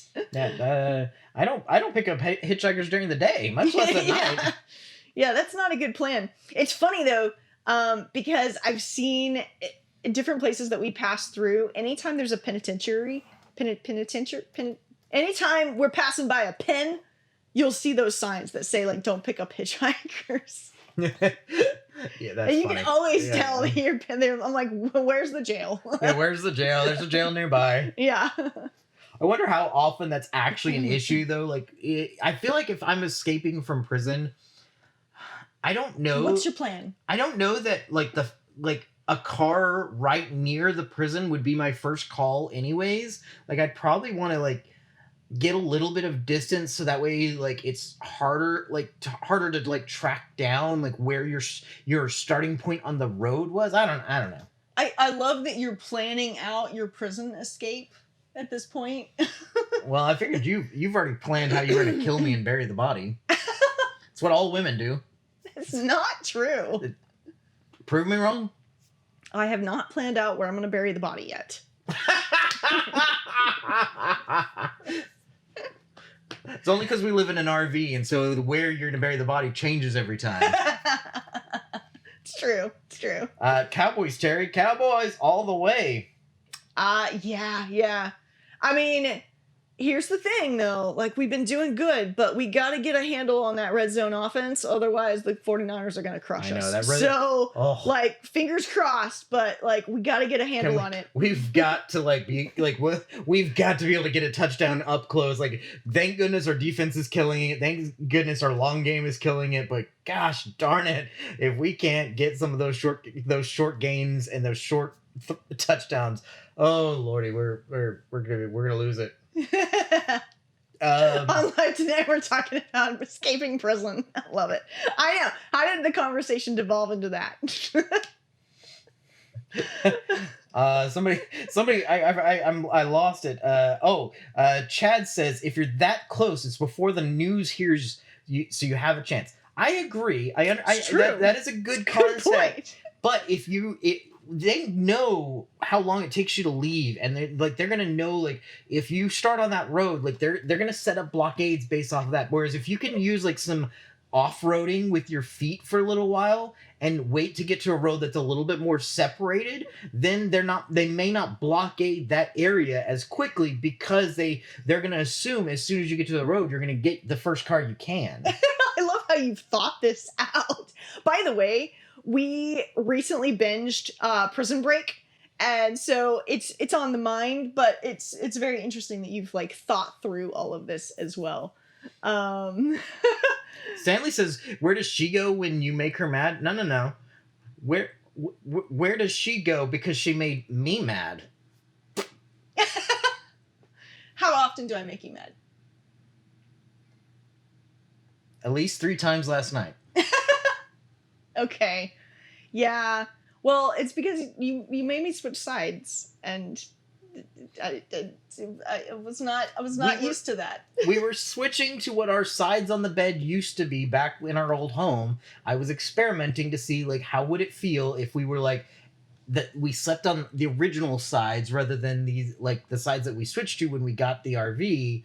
And so I wanted to see. I slept really damn well, other than the 3 times that you shoved me. Well, okay. I don't recall shoving you in my defense, but I'm very sorry if I shoved you. So now the question becomes, do you want to try it for a second night, sleeping on opposite sides to see how it goes? Or are you done with that and you want to just switch back? Undecided. Undecided. We'll see when I go. This will be a last minute call. I will make the decision when I go to bed. Okay. Our truck rest area is safe.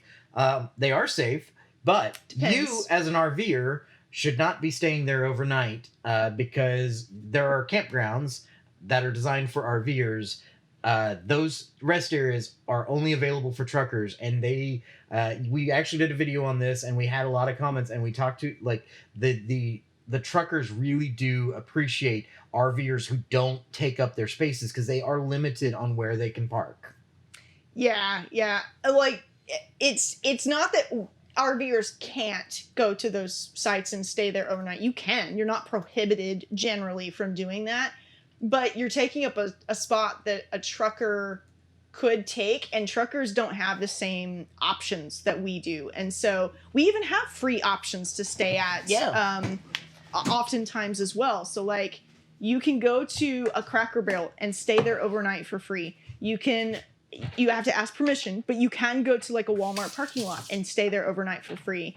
There's also places that are like Boondockers Welcome and Harvest Host, where you do have to pay a little bit of a subscription. It's a year-long subscription, but I think if you go and use it like just a few times, it pays for itself.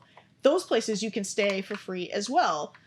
So if you just plan around that and really, take a little bit of time to make your plan for where you're going to stay that night in advance, then you have so many more options as an RVer that truckers don't really have. So we always try to make sure that rest stops, as much as we possibly can, that we're not staying there too long to take up those extra spots. Or if it's already full, we generally try to we'll move along. Yeah, we just move along so that way, because again, it's the only place for truckers. We can literally stop anywhere on the side of the road and go inside and use the bathroom in our RV. Truckers don't have that option. David says there's no bad side next to me. And I gave him the answer. Living with a beautiful woman is always the hardest. The more beautiful they are, the more demanding they are. Yeah, that's true. I'm not gonna argue that. Don't do it. Don't do it. Find the ugliest woman you can. She will be amazing. I'm just saying. Whatever. True experience. True story. You guys look like you enjoy RV. We love RV life. RV life is amazing. We absolutely love it. We've been full-time for 2 years, and we are not looking to change that at any point in time. What a good problem to have. No wonder my husband complains so much. Y'all are funny. Ginny's like, I know I'm hot. That's why my husband complains all the time. You know. Fifth wheel or diesel pusher? So for us, we prefer a fifth wheel. But we have found that the best RV is really the best RV for you and your circumstance. We have tons of friends that have diesel pushers, love them, and they're wonderful, and they swear by them too. So it really depends on how you want to camp, how you want to travel, and what floor plan works really well for you. For the record, I know I'm a very lucky man, and I'm very appreciative of. Oh yeah, he's just totally giving me shit. Yeah, I'm just giving her a hard time. I mean, life would be boring if we couldn't razz each other. Sure, that's very true. I remember as a kid trying to use the RV toilet, going around turns. Like a Russian roulette. Oh no! So when we were in high school, we were in marching band, and I remember when we would go on those long trips, and you'd have to use the toilet in the bus. Oh god, it was terrible. And yeah, it definitely was like that's one of those where you just have to hold on.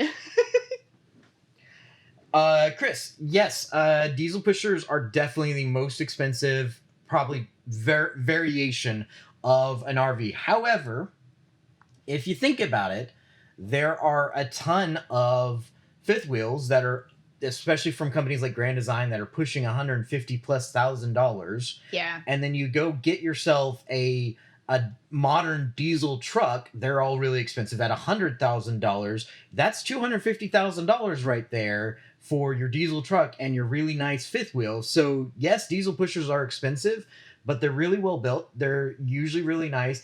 But just like both of those options, there are other options. Like for us, we didn't get a Grand Design, and B, there are other options like getting used on both the truck and the trailer and saving money. And same goes for those diesel pushers. Yeah. You can absolutely find used diesel pushers at reasonable prices with reasonable miles, especially if they're diesel. Like 100,000 miles on a diesel is really not that bad, and so you can get motorhomes that are in really good shape on the used market for really really cheap, and sometimes a third of the cost. So you say the one you're looking at is $350,000, you can probably find that one used for about $100,000, and you just got a really nice rig with a really nice engine that's gonna probably last you a very long time. Yeah, but to your point, on the whole, Class A motorhomes generally do tend to be more expensive, and they're more expensive to maintain than other types of travel trailers. So, yeah, it all depends on like what's in your budget and what your preference is. Yeah. Favorite place to visit in your travels? Oh, that's a hard question. Everybody asks, like, what's your favorite place you've been so far? I'm like, we've been to so many cool places. Like this, like the whole reason we RV is because there's too many cool places. Like, I don't want to just pick one. I know. I feel like I categorize it every time. So we'll answer your question. But it's going to be a funny answer because, like, I feel like I have to just kind of categorize what my favorites are. We love Florida in the winter. The snowbirds know what's up. They know what they're doing. Florida in the winter is amazing. Miami was super fun because there's just like such a cool culture down there and just such a cool vibe down there. And there's so many things to do. There's actually a lot of history in Miami as well, which is really cool. Upstate New York is gorgeous. Upstate Wisconsin is gorgeous, like in Door County. Washington State was beautiful. Like, I don't know. Like, it's so hard to narrow down, like the absolute favorite place. But yeah, like, I would say you can't beat the views on the West Coast. But, like, if you're a history buff like we are, and you love to just go and, like, experience kind of what things are, you can't beat, like, just all of the cool things that there are to do on the East Coast that have that historical significance. And then if you love the mountains, I mean, Colorado, Utah, Canada, it's gorgeous, unbeatable. If you love the beaches, like, Gulf Coast is where it's at. I think if I could pick a favorite place, I probably wouldn't be in the RV life, because I would either just go live there, or I would just live wherever I'm working and vacation to that spot every single year. And so, like, part of being full-time RVers is about the fact that there's just so many things still to experience and so many things that are just so much fun. Yeah. Have a diesel, it pulls like a charm. Oh yeah, it's funny. Our truck it is happiest towing, and it rides better when it tows. It purrs better when it tows. I don't know. That's my line. The technical word to say. No. I will say, like, she purrs so much better when we're towing, but it's a little different when I'm actually saying it in the moment versus you, like, trying to parrot it. It kind of sounded a little forced there. Well, you can tell even when you're riding in the truck that it's, like, better when it's towing. It's made to tow. It's made to tow. Like, that's the thing with when you're talking about those heavy duty trucks. They're built for towing, and if you're not towing, you're not really using. It's not a passenger truck. Yeah, very true. Very true. Love to go to the Smoky Mountains in Tennessee. Joshua, I 100% agree. We've been to the Smoky Mountains before, but it's been a really long time. So I think our travels next year will actually take us through the Smoky Mountains, and if it does, I'm super super excited to go back. I know somebody asked earlier, and I didn't get to it. I didn't answer it. So, well, and Bobby just asked a question to follow up. So we have a Ram 3500 single rear wheel diesel. We get anywhere between 9 and 12 miles per the gallon while towing. And I'm trying to remember. There were And our truck's name is Tiny, because yeah, obvious reasons. True. That was my contribution. It's true. That's her name. It's Tiny. It's Tiny.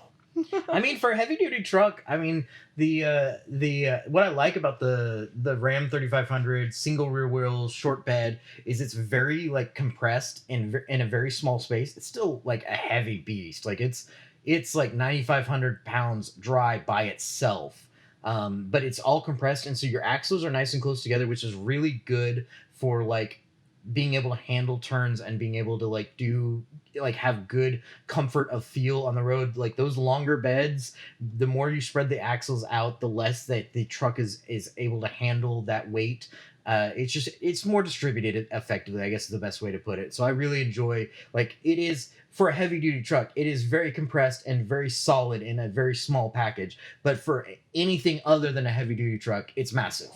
What's funny is like between that and the hitch that we have, which we have an automatic sliding hitch, which is a game changer, guys. He's able to do these like hairpin turns and do like a 90-degree turn with the camper without any fear of the cap hitting the back, the back windshield or anything. And so it's nice because there's times when we've had some really tight spaces that we've had to maneuver into, whether it was a back end site at a campground that was really tight, or like a fuel station where it was really kind of hard to maneuver into the fuel station. And he was able to do it just because he had such a great turning radius with the truck and the hitch. So smaller packages are better. Cardos, sometimes size matters, but not in the way you think.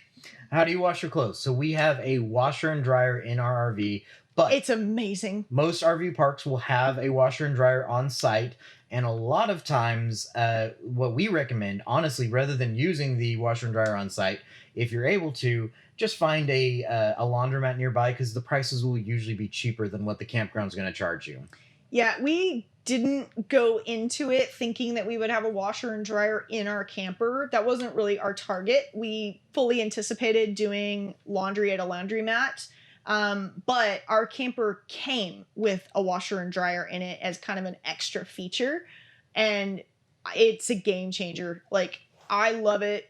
I can't even imagine doing it without it now. And so we absolutely enjoy it.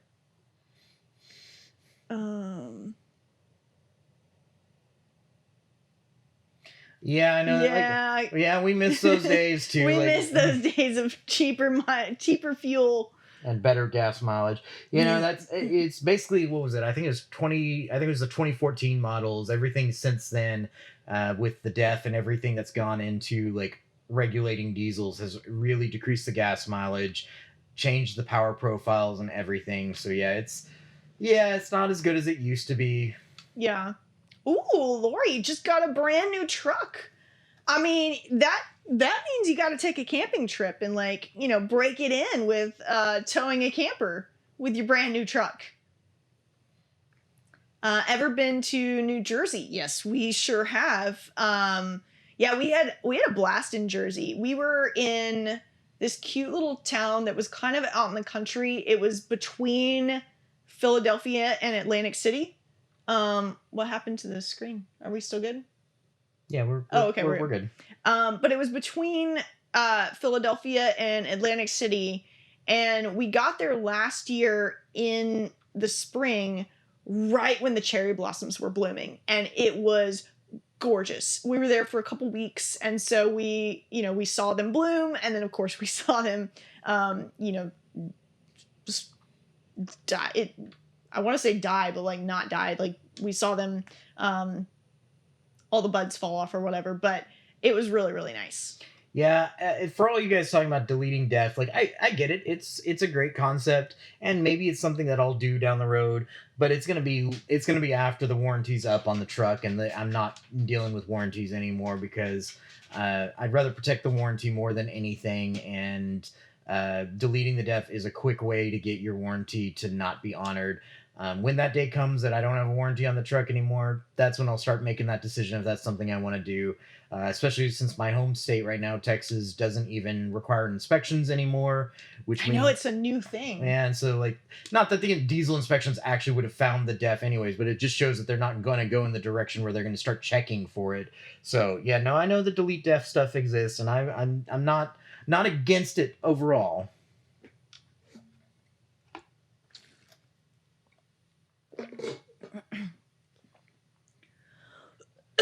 Worst disaster trip story. Yours yours might be different than mine, but I would say for the one that I think is the worst was earlier this year. Actually, we were heading to St. Augustine for like vacation, so we were going there for just a couple days. And when I say vacation, that means like we took off time from work. We were going there to spend a few days to go explore, and then we were going to move somewhere else to spend time somewhere else and work during the week. And it had been a really long travel day. We were caravanning with his parents at the time, so there were two travel trailers that were traveling together. And it was just an extra long travel day. We'd had a couple different things happen that just kind of delayed our travels. Nothing really major, but we ended up getting in after dark. And the campground that we had scheduled and made a reservation at, we'd done everything correctly. We looked at them on Google Maps ahead of time, or Google Satellite ahead of time. We looked at the reviews. We called them and made a reservation like 8 months in advance because it was a prime time of year. We knew that they would fill up really quickly. We called the day before just to confirm the reservation. We got an email confirmation. We called the day of to tell them we were going to be late and arriving after hours, to make sure that they would have a welcome pack out for us that had our site number on it. So we felt like we did everything right. We get there, it's dark, it's after hours, and there's no pack out. And so we didn't know what site we were going to be at. We called the campground. They didn't pick up, so we called another number that was like an answering service. They picked up, told us what campsites we were assigned, and we thought, okay, we're good to go. So we went our separate ways because we were assigned to spots on opposite sides of the campground. We went our separate ways, and so we tried to get in and realized both of our sites, so our site as well as the site that his parents were assigned, were not able to fit either one of us. No. I mean, not at all. And we tried, but they really were not able to fit either one of us. And on top of that, the campground was nowhere near what the pictures showed that it was. It had tons of different, extra vehicles and extra stuff at every single site. It just looked really, really Trashy. yeah, and very, very congested and compact. And so it was really hard to navigate even the little like roads of the campground to get around and maneuver around without fear of like hitting something. And so we tried to call them back. We tried to find somebody on site, who's like a work camper or a manager who could potentially help us out. And there was like nobody. So we were essentially stranded after we'd been traveling all day, after we got in at night, which are things that we really try to avoid doing. And it was just a really, really terrible experience. Now, it was made better because we went a few miles down the road. We stopped kind of in this open parking lot. And we just started calling around to try to find somebody. It was during a prime time of year. We were definitely desperate to try to just get a spot. And there was a campground that was amazing, and they picked up the phone. They were able to accommodate us, not just that night, but for the entire time that we were going to be there. Wonderful, huge, big sites, full hookups and everything. And so, it turned out to be a really good story, but in the moment it was awful, and it was really, really disheartening. to have something like that fall through when like we did everything we could in our power to have that not happen. So yeah, that's my disaster story. Is yours the same, or do you have a different one? It's pretty much the same. Yeah, that was it was in Daytona, the Daytona area. We don't I think we might have an episode of the podcast where we talk about it. And we might at some point cover it again, but yeah, it's in the North Daytona area. Yeah.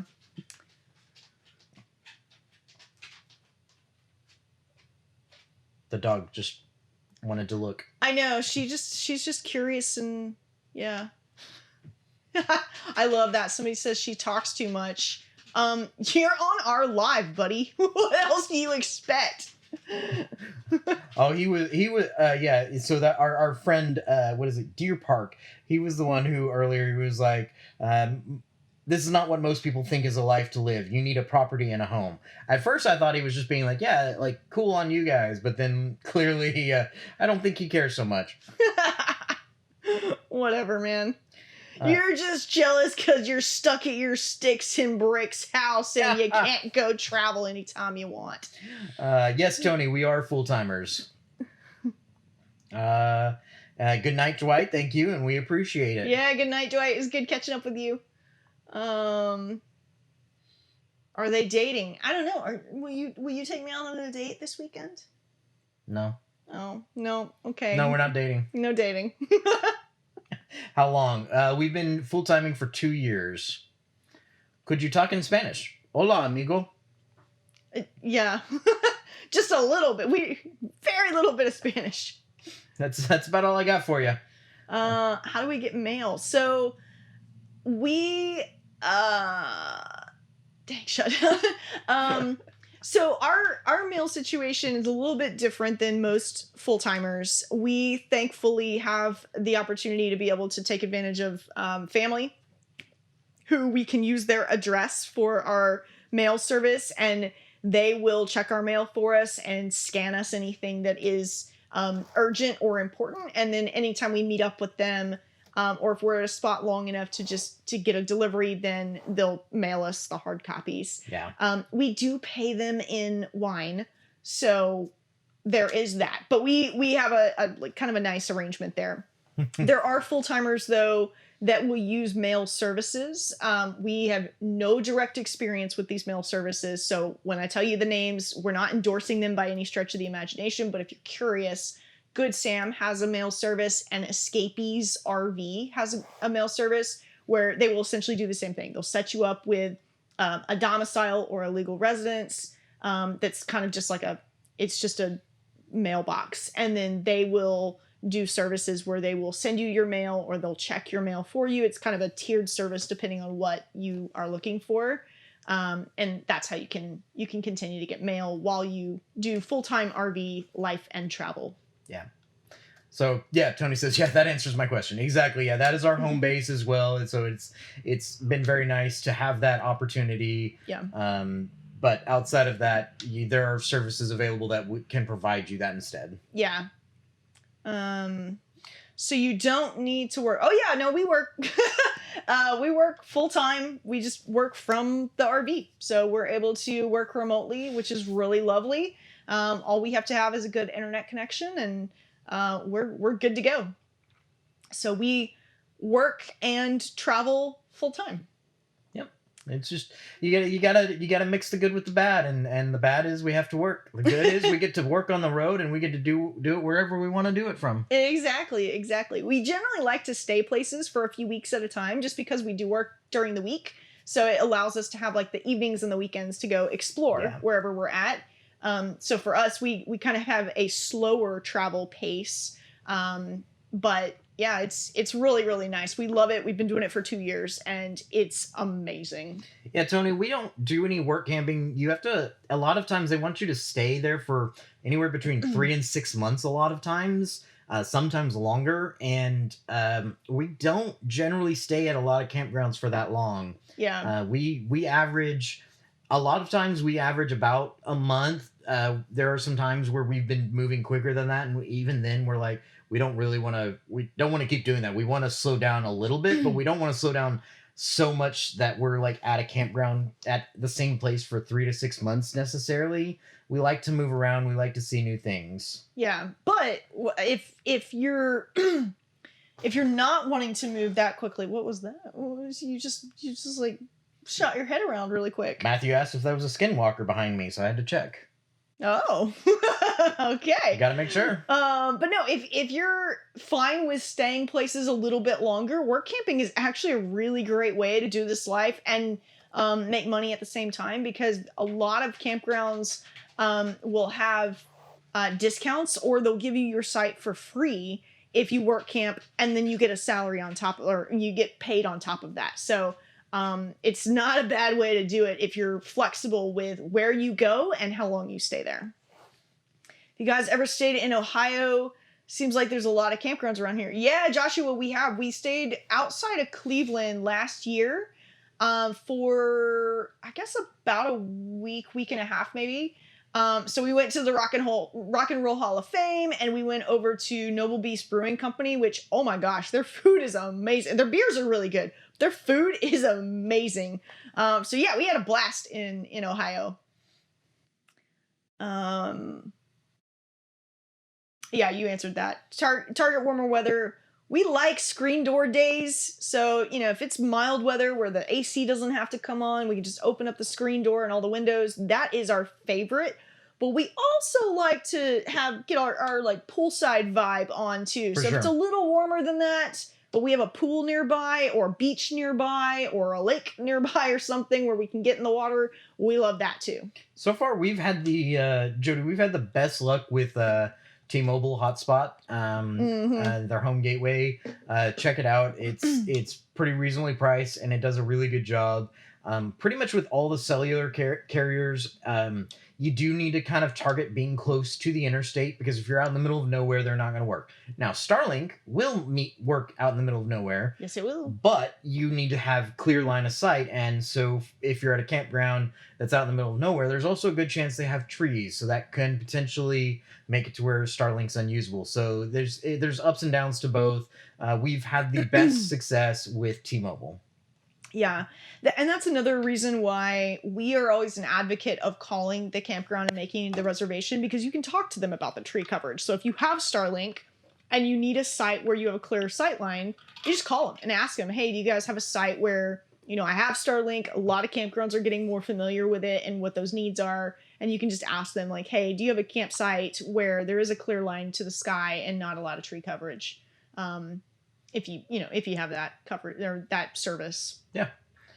Do we meet a lot of people? Yeah, we do. It's funny because, you can absolutely be an introvert and do the camping RV lifestyle, and people are just chill. Like, they're fine leaving you alone. You got to get the campground wave down, because you're going to do it about umpteen million times a day. It's just a nice way to acknowledge people. But yeah, we meet a lot of people at the campgrounds we go to, and a lot of times, especially if you go to a campground that has like a clubhouse or something, or a pool or something like that, they'll have get-togethers and offerings where you can go and meet people. Yeah. The other thing that we've found too is we brought some lawn games with us when we first started RVing, and of course there's other people that will bring like cornhole with them and that kind of thing, and even just playing a yard game and saying hi to your neighbor and saying like, hey, we need another player is a great way to meet people and get a chance to mingle.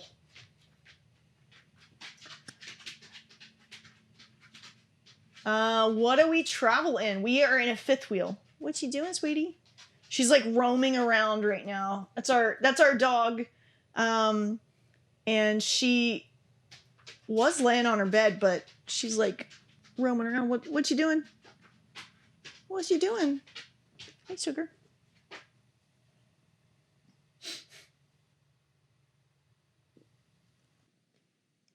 Oh, okay. I was supposed to. You're supposed to keep petting her. I was supposed to keep petting her. An American Eagle bus. Nice. Oh, nice. That's pretty amazing. How long have you had that?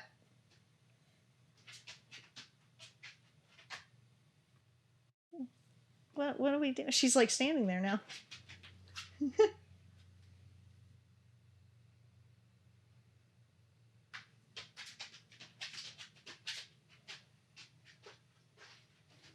What is going on, little miss? I don't know. A few years. Where are we staying? We're in Florida right now. So we kind of had to change our plans last minute, and so we're in Florida until the holidays, and then we go back to Texas to see family for the holidays, and then we come back to Florida for the rest of the winter. So we're actually in Florida quite a bit this year and the first part of next year. She might need to go outside.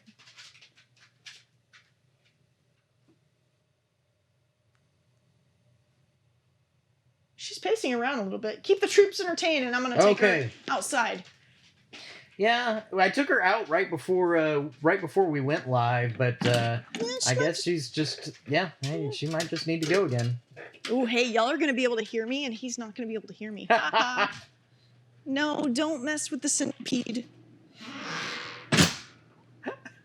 Any fishing? No, we don't carry around any fishing gear with us or anything like that. Oh, wow. That's a lot. There's like 4 centipedes out here. You know, we're not generally in scenarios where weird. Fishing would make sense, and so it's like we could, and it would be relaxing potentially, but it's just it's just one more thing to carry around. And honestly, I'm more of an active soul, so I like.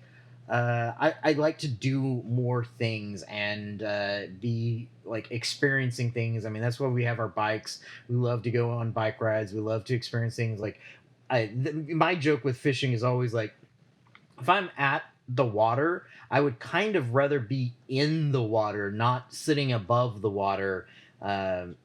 So I get it. Like, fishing is a lot of fun. It's very I shouldn't say it's very relaxing, and definitely a lot of people enjoy it. And I have enjoyed it in the past, but it's just not something that is like a target for us, I guess.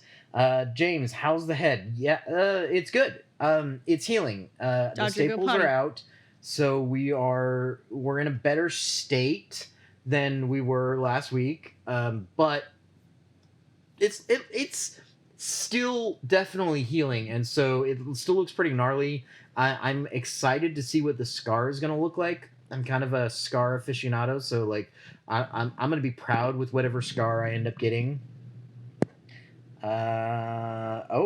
Someone in USA said, "Oh yeah, so it looks like we're about to be homeless and staying in the bus for a couple of months." Oh wow. Well, I mean, hopefully the bus is good. Hopefully it's really like we've been really happy not having a home, so maybe you'll enjoy it. Where are you guys at? In Jellystone Park in Plymouth, Indiana. Nice, Steve. Jellystones are really nice. They're a little expensive for us, and so we don't stay there very often, but they are so nice, and there's so much going on. It's pretty cool. User yada yada 147. No, we are not retired. We both work. She works a more standard like office style job, Monday through Friday, 9 to 5, and I do contract work, and so I can kind of schedule my work however I want to. So yeah, there's a lot of different. We still make money to provide for this lifestyle. You're waiting on the new house to be done. Well, that's exciting. I mean, at least you're getting a new house out of it. I personally, I'd be like, man, we get to stay in the bus for a few months. Score, but for sure. Yeah, we appreciate it, user. What else? Leahy is a cool. Not sure what that's in reference to. So Plymouth, Indiana. I want to say I've not. Good girl. I don't think we've been to Indiana at all. Yes, stars. We have a YouTube channel. We do have a YouTube channel. It is so we have a YouTube channel. The YouTube channel is really just an additional source for our shorts, like the stuff we put up on TikTok, and for the like condensed, created version of the podcast. So we recorded the podcast tonight. Between tomorrow and Monday, I'll be editing it down, and then on Tuesday, I'll be reposting it. It'll be somewhere around 25 to 35 minutes, and it'll be condensed and really formed We have the podcast on YouTube. We're up on all of the other podcast sites, Apple, Spotify. I would say Google Podcasts, but apparently that's getting canceled soon anyway. So don't subscribe on Google Podcasts because it's not going to be a thing anymore. We have 10 years to retirement, and we are going to go semi full time. Nice. My parents do what we mockingly joke as part-time full-timers. Yeah. So they're both teachers, and so once the school year ends, they're full-time. They don't go back home. They're just gone until the school year begins again. And so we call it part-time full-timers. Yeah, so they do the same thing. And we also, like, we've met a ton of people who they're retired and they travel for like 6 months of the year, and then they have their home base that they go back to as well.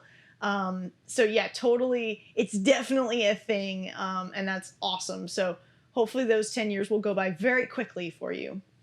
Are campgrounds expensive? They can be. And so I've told people this before. I budget up to about $1,200 per month. And what I'm trying to get good weekly rates and sometimes monthly rates for campgrounds that we're staying at.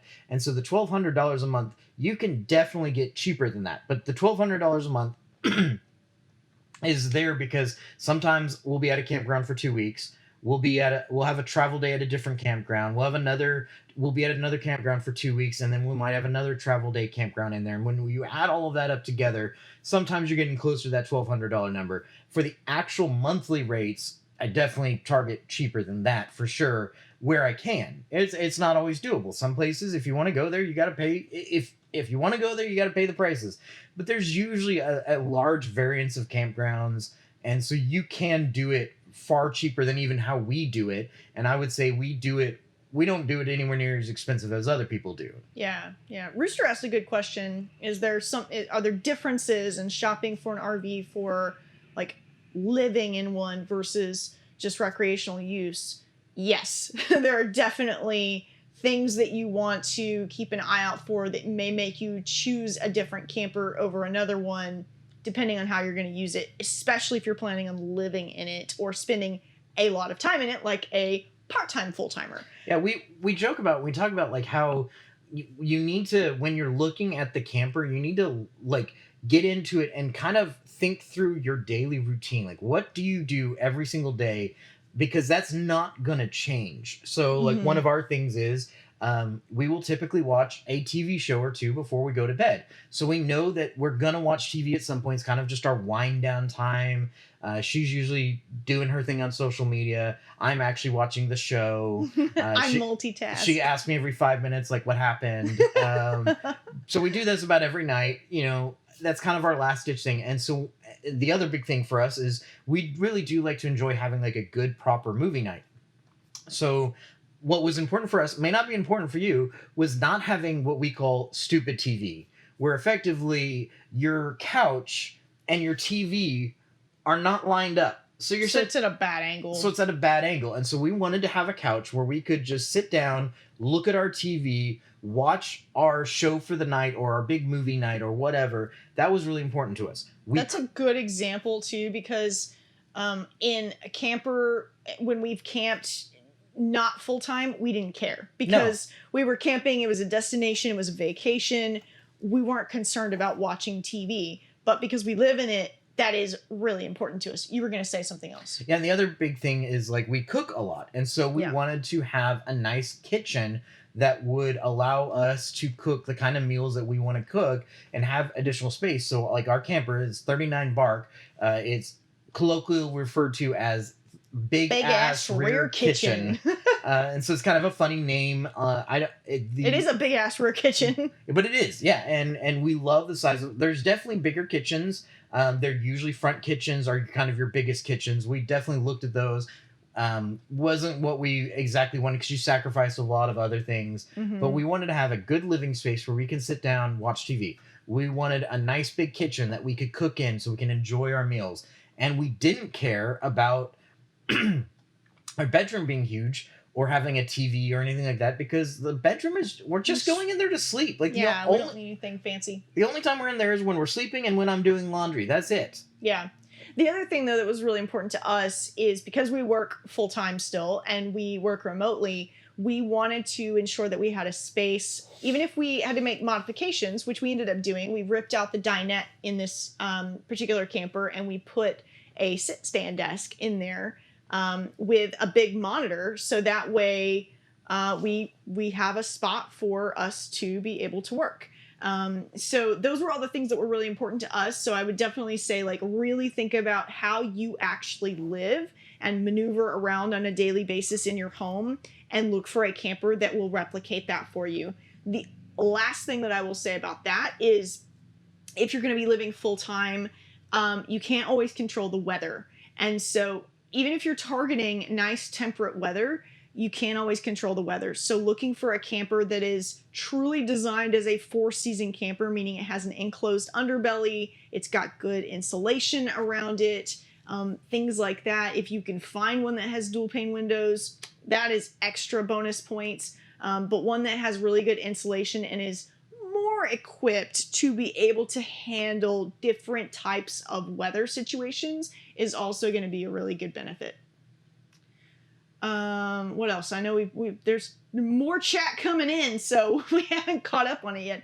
Have we been to New Hampshire yet? We have not been to New Hampshire. So if you've got some cool places to go in New Hampshire, you should definitely drop them in the chat. So that way, when we get up that way, we're kind of going up to that area next year. I don't know if we'll have a chance to stop by New Hampshire, but if we do, we would love to already have some ideas. Order 191. No, we actually started with 2 workstations. We did, yeah. And then we realized that we only need one. We only need one, because a lot of the work I'm doing is more creative. I end up kind of like just shifting around all over the place. And she gets tired of being at the desk sometimes, so she ends up shifting around all over the place. So it's better for us to just be like, hey, let's just have one workstation. It's predominantly hers. But if I need it, I can just let her know, be like, hey, can I use the workstation today or for a couple of hours or whatever? And she's like, sure, cool. I'll sit on the couch or I'll go sit outside. Like, there's so many. I love working outside a lot too. So when it's nice weather, like, I'll go work outside and he can take the workstation. It's no big deal. So yeah, so we started off with 2 workstations, but we really figured out like we didn't need it. So we ended up converting where the workstation was into additional storage for ourselves. And so we originally had 2 couches on either side out in the living room, and then obviously our recliners. We removed 1 couch, we put the workstation there. Then we decided we kind of liked the setup if we flipped it, and so we flipped it, so the couch is now over there, and the workstation was over here. And then we were like, we don't really use, like, we don't need the workstation on the regular, like, we don't need 2 on the regular. Right. And so it's just easier to just be like, no, if I need the whole setup, then I just tell her, I'm like, hey, could I use it, borrow it for a little bit? Yeah. That's probably the other thing too about full-time RVing is look for campers that have storage, because you're going to need more storage than you think you will. And campers that really optimize the little cubby holes and extra storage spots are going to come in really, really handy for full-time. Hey guys, we're 2 followers away from 9,900 followers. Come on, anybody who hasn't followed yet, hit the follow button. We're getting so close. We're getting so close. What about internet access? Yeah, so we use. I was gonna let you answer because I figured that was something you could do, but. For internet access. So we have a couple of different. Oh, you guys are awesome! You guys look at all rock. those follows coming in. Oh, nice. So we have a couple of different internet solutions. The first one that we have is Starlink. We love Starlink. It is great. It's kind of expensive, but the nice thing is, if we don't need it for a specific time period, we can turn it off, which is great. We actually did that this time because. The place that we're staying at, even though it has great line of sight to the sky and Starlink works really well, we also have a secondary, well, we have a couple of different internet solutions, but our second internet solution is the T-Mobile hotspot. Yeah. And because T-Mobile works really well right now, we were able to turn off Starlink and save that money for this month. Boom. But you guys got us over 9,900. Woo-woo! Thank you guys. You're amazing. But yeah, so we have Starlink, we have T-Mobile, and we have Verizon, just as kind of a backup to the backup, just in case we need it. But we find most of the time between Starlink and T-Mobile, we have really strong internet connection pretty much everywhere we go. Oh, Jess, you can't get Starlink to email you back. Interesting. Oh, that's a bummer. So as far as I understand, Starlink now, if you select the mobile plan, you should be able to get you should be able to just order it from the website. Like, you shouldn't have to like mess with anything. It should just be like, yep, I want the mobile plan. If you're trying to get the stationary plan, the one that's at your home, they still have limits on that. But the mobile one, as far as I understand, is just free reign. Yeah. WeBoost is the best for so BJ, is WeBoost for internet or is it for sound deadening? It's a cell signal booster. Oh, okay. Cell signal booster. Okay. I don't even know if we have a cell signal booster. We haven't really seemed to need a cell signal booster. And we use a lot of bandwidth because of some of the stuff that we have to do for our jobs. We need a really strong internet connection. So that means we need good upload and good download speeds. Yeah. We really haven't had to do any cell boosting. Probably wouldn't hurt at a certain point to do, but we really haven't found the need to do it. Oh, Jess says she has it, but she's having a problem with her account. So bummer. So Jess, I will say that the 2 times that I've had to send a support ticket in, it took 3 or 4 days, maybe a week to get the response. But as soon as they responded, they handled it very quickly and very smoothly for us. So I can't speak to currently, but at least that was my experience. The 2 times I had to contact them, is it took forever to get a response, and then boom, once they started responding, everything got solved very quickly. Any must-haves for full-time use? Ooh, yeah. I don't know that there are. Let me think about that a minute, because I'm not sure if I can think of something that's a must-have for full-time use that's not a must-have for, if you're going out and you're just doing like camping trips throughout the year. Can you think of anything that's I didn't hear the question. I was going to answer Jess real quick. Jess, so I don't know if your account problems are meaning you can't sign into the app, but if you create the support ticket in the app, that works a lot better. But if you're having issues because you can't get into the app with your account, then yeah, I don't know on that one, unfortunately. Yeah, that's a hard one. I can't speak to that port, but like the actual way to create a support ticket, it's not from the website, it's not by emailing them. The correct way is in the app. You go to support and you create the support ticket there, and that's usually what I was talking about. Yeah. Okay, can you think of any must-haves for full-time RV use? Going back to Rooster's question.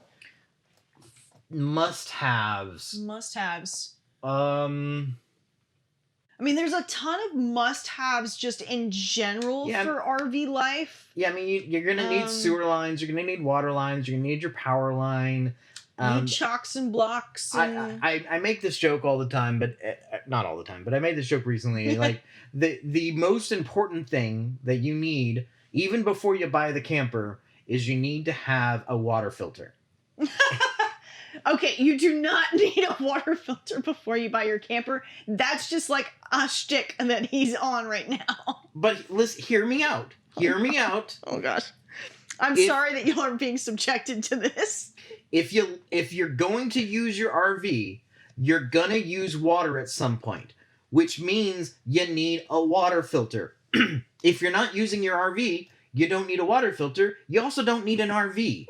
So legitimately, before you can even use your RV, you need a water filter. So why not go ahead? Oh, that's probably really loud on you guys. Sorry, guys. My mic fell off. I'm putting it back on. But there we go. You should always filter your water. And even if you're filling up your fresh tank, you should filter your water going into your fresh tank. So most important thing before you even buy your RV is buy a water filter. Or don't do that. Yes, do that.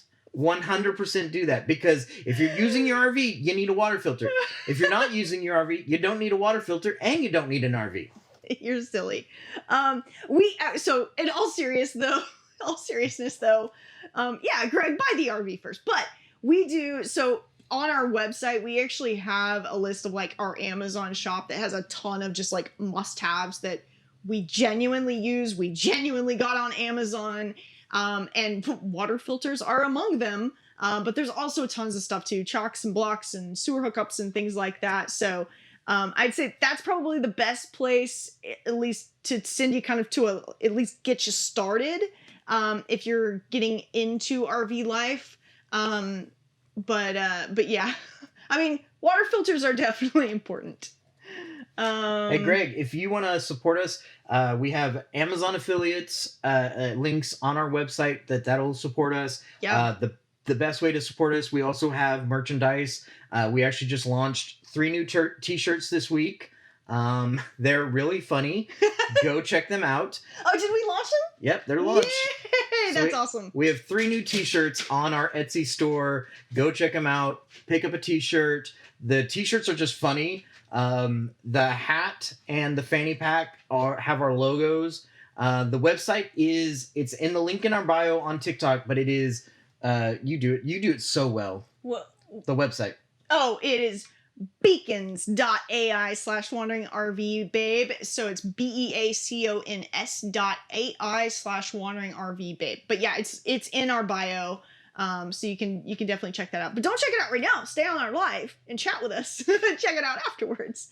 But yeah, we really are a believer in, if you're going to support us, you should get something in return. And so that's why we would rather use affiliate links, or we'd rather, you buy something that you're going to like and appreciate, and we get a little bit of a piece of that. But yeah, that's our preferred way, is that if you're going to support us, we really appreciate it, but you should also get something in return for it.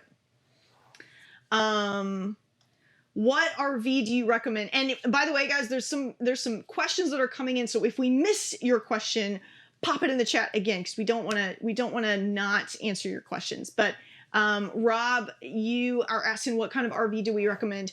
Honestly, we recommend the RV that is the best for you. I know it sounds like really silly and really cliche, but the RV that works for us may not be the RV that works for you. So we can tell you which one we have and why we picked it and what our must-have features were in it that led to that decision. But at the end of the day, you kind of have to figure out what works for you and your style of camping and your family, who's going to go with you, and pick an RV that's best for you. Our dog is like very antsy right now. She's just like roaming around. She's usually like super chill she's usually super chill in general, but especially in the evening, she kind of just hangs out. She's just kind of like roaming around. You seem like you're a little bit like uncomfortable, Dodger. I know I said your name. Come here. I like that. One with a roof and a water filter. I mean, that is important. Although I think most of them will come with a roof, and you should buy the water filter first, so you'll already have it anyways. A lot of campers will actually come with a water filter as well. That's already built into the line of the camper. It may not have the actual filter in it, so you do have to buy those separately and change them out when they get dirty. But a lot of them will actually come with an inline water filter container. Yeah, those are more common on fifth wheels and motorhomes, not as much on pull behinds. Yeah. Yes, Rob, we love ours. It's a fifth wheel. How many does ours sleep? So before we pulled out the extra couch, ours could sleep 1, 2, 3, 4, 5, 6. But yeah, I mean, there's campers that can sleep like 10 and 12 people. It's funny because we'll see them pull into the campground. We're like, oh, that's a bunk room, or like that's a mid bunk, or it's a toy hauler. And you could kind of tell sometimes that they've converted it into like a bedroom or a hangout area. And you'll see like 10 people pour out of it. And you could tell that those are ones where like they're having a fun time. It's riffle time. It's riffle time. All right, get yourself a riffle. Towel equals swingers. I've not heard of the towel before, but definitely flamingos and upside down pineapples are certainly a sign. If you're into it, great. That's not our jam, so we steer clear. it's very much a subculture. It's not really overt, and we've never had any issues with, anybody being pushy or anything about it. But yeah, it's definitely a thing. Grand design reflection for better insulation. Yeah, grand design definitely has some good features, some good insulation. We found with our camper that we have right now, we absolutely love ours. We've had it for 2 years. It was half the cost of a Grand Design, and it has some nicer features than Grand Design does. So, you kind of have to pick and choose what's going to work best for you. But yeah, I mean, Grand Design's a good company. They make good quality campers. Campgrounds or state parks, we generally tend to gravitate towards campgrounds. Our camper's pretty big, and so it makes it a little tough to navigate and get into state parks that are generally designed to have smaller campers in the sites. So yeah, we usually tend to go with like private campgrounds. Yeah, the costs are definitely cheaper, which is always great. But unfortunately, we kind of talked about it earlier during the show. Effectively, any older campgrounds, including state parks, like they were designed at a time when campers actually used to be a lot smaller than they are nowadays. And so we, as campers, we were buying bigger and bigger. Like I remember when I was a kid, we would go camping and we were in a pop-up, and there were tons of pop-ups, and there were very few like flat walled side ones, and they looked big, and it was like really cool, and like, oh, that they have a big camper. And I'm thinking about it now, and I'm like, man, they didn't have these kinds of fifth wheels at the time. Yeah.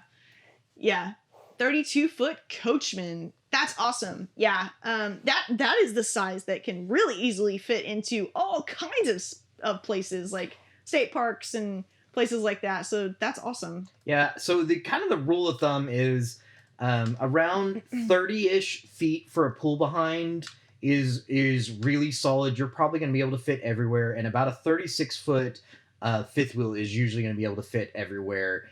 So once you get bigger than that, like if you've got a 35-foot pull behind, yeah, you've got that extra space, but now you're going to have a few more complications fitting places.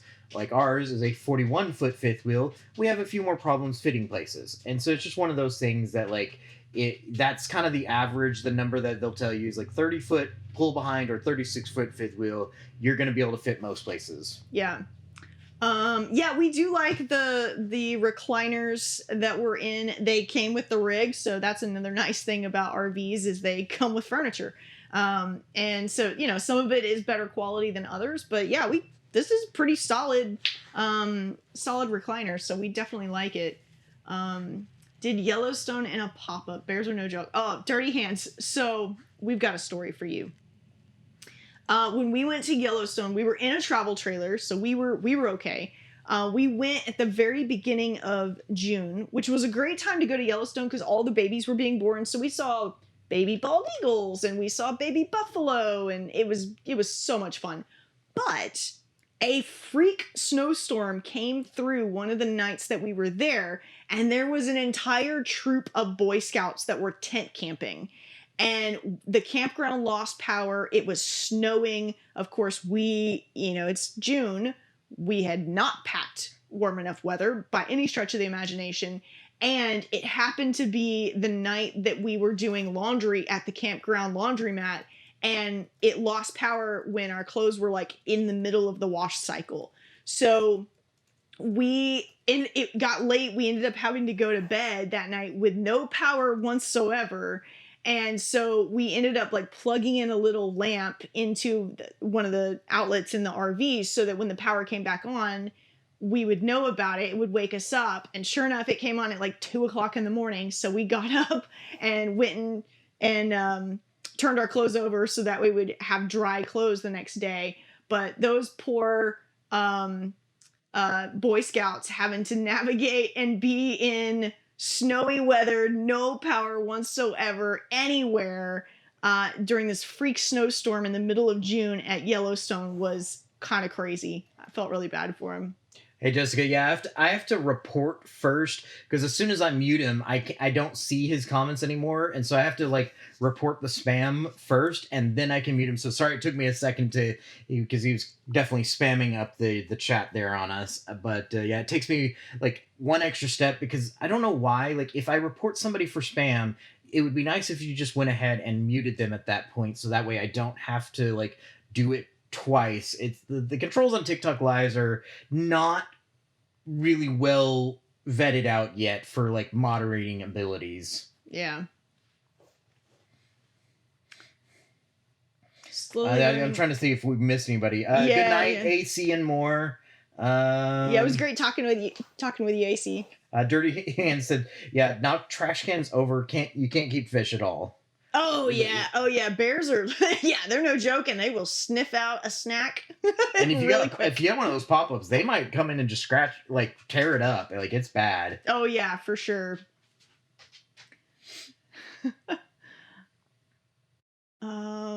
Hey Sheldon, slowly learning to RV. Just got my first one July 3rd. Oh, that is awesome. There is so much more to learn. So just pace yourself, take your time, be patient with yourself too. We learn something new almost every time we hitch up and travel, I think. Yeah, really. And so, and we've been doing this for 2 years. His parents have been camping longer than we've been alive. And they will tell you the same thing, that they learn something new almost every time they go out on a camping trip. So, Okay, I have a question for you so guys. much to learn. Can you guys tell me when I mute him for us, it shows all of his comments got removed. Does that do it for you guys? So then like he's not like you don't see all of his comments in the chat. I'm just curious because I'm still like learning some of the moderator things and what they do and don't do. Oh yeah, that's a good question. You'll have to let us know. Yeah, they're he's gone now. Okay. Okay, perfect. Perfect. Good. That's Good to what know. that's what we're experiencing. And so I was like, I assume that's what everybody else is, but yeah. Hey, order, our rig is 2 axles, not 3 axles. So we were actually having this conversation, and I've had this conversation with a couple of techs. I've had this conversation with my dad who has a 3-axle.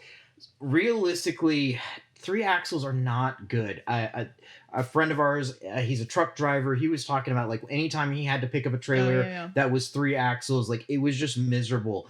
The reason that the 3 axles exist is because the trailer needs to be able to support more weight on the axles without putting too much extra weight on the truck. It's totally valid. There is a reason that they exist, but in our kind of experiencing everybody we've talked to, 3 axles are like a hard avoid if you can. If you're getting a floor plan that requires it, we get it. We understand. I'm not saying don't do it. I'm just saying like if go into it well informed.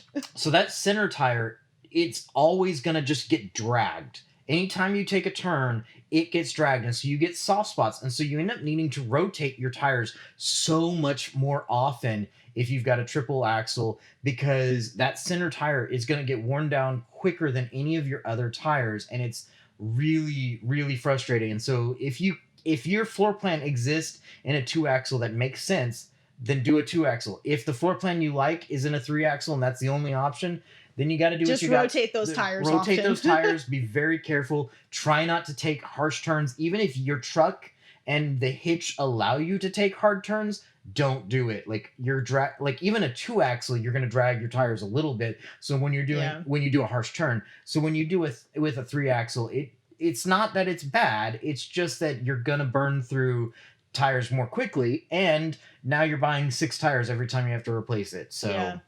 Finn brought up a really good point earlier too, that really anyone who's in the RV life industry and you're in your RVing, find an RV tech that's going to teach you and not just like fix the problem. Yes.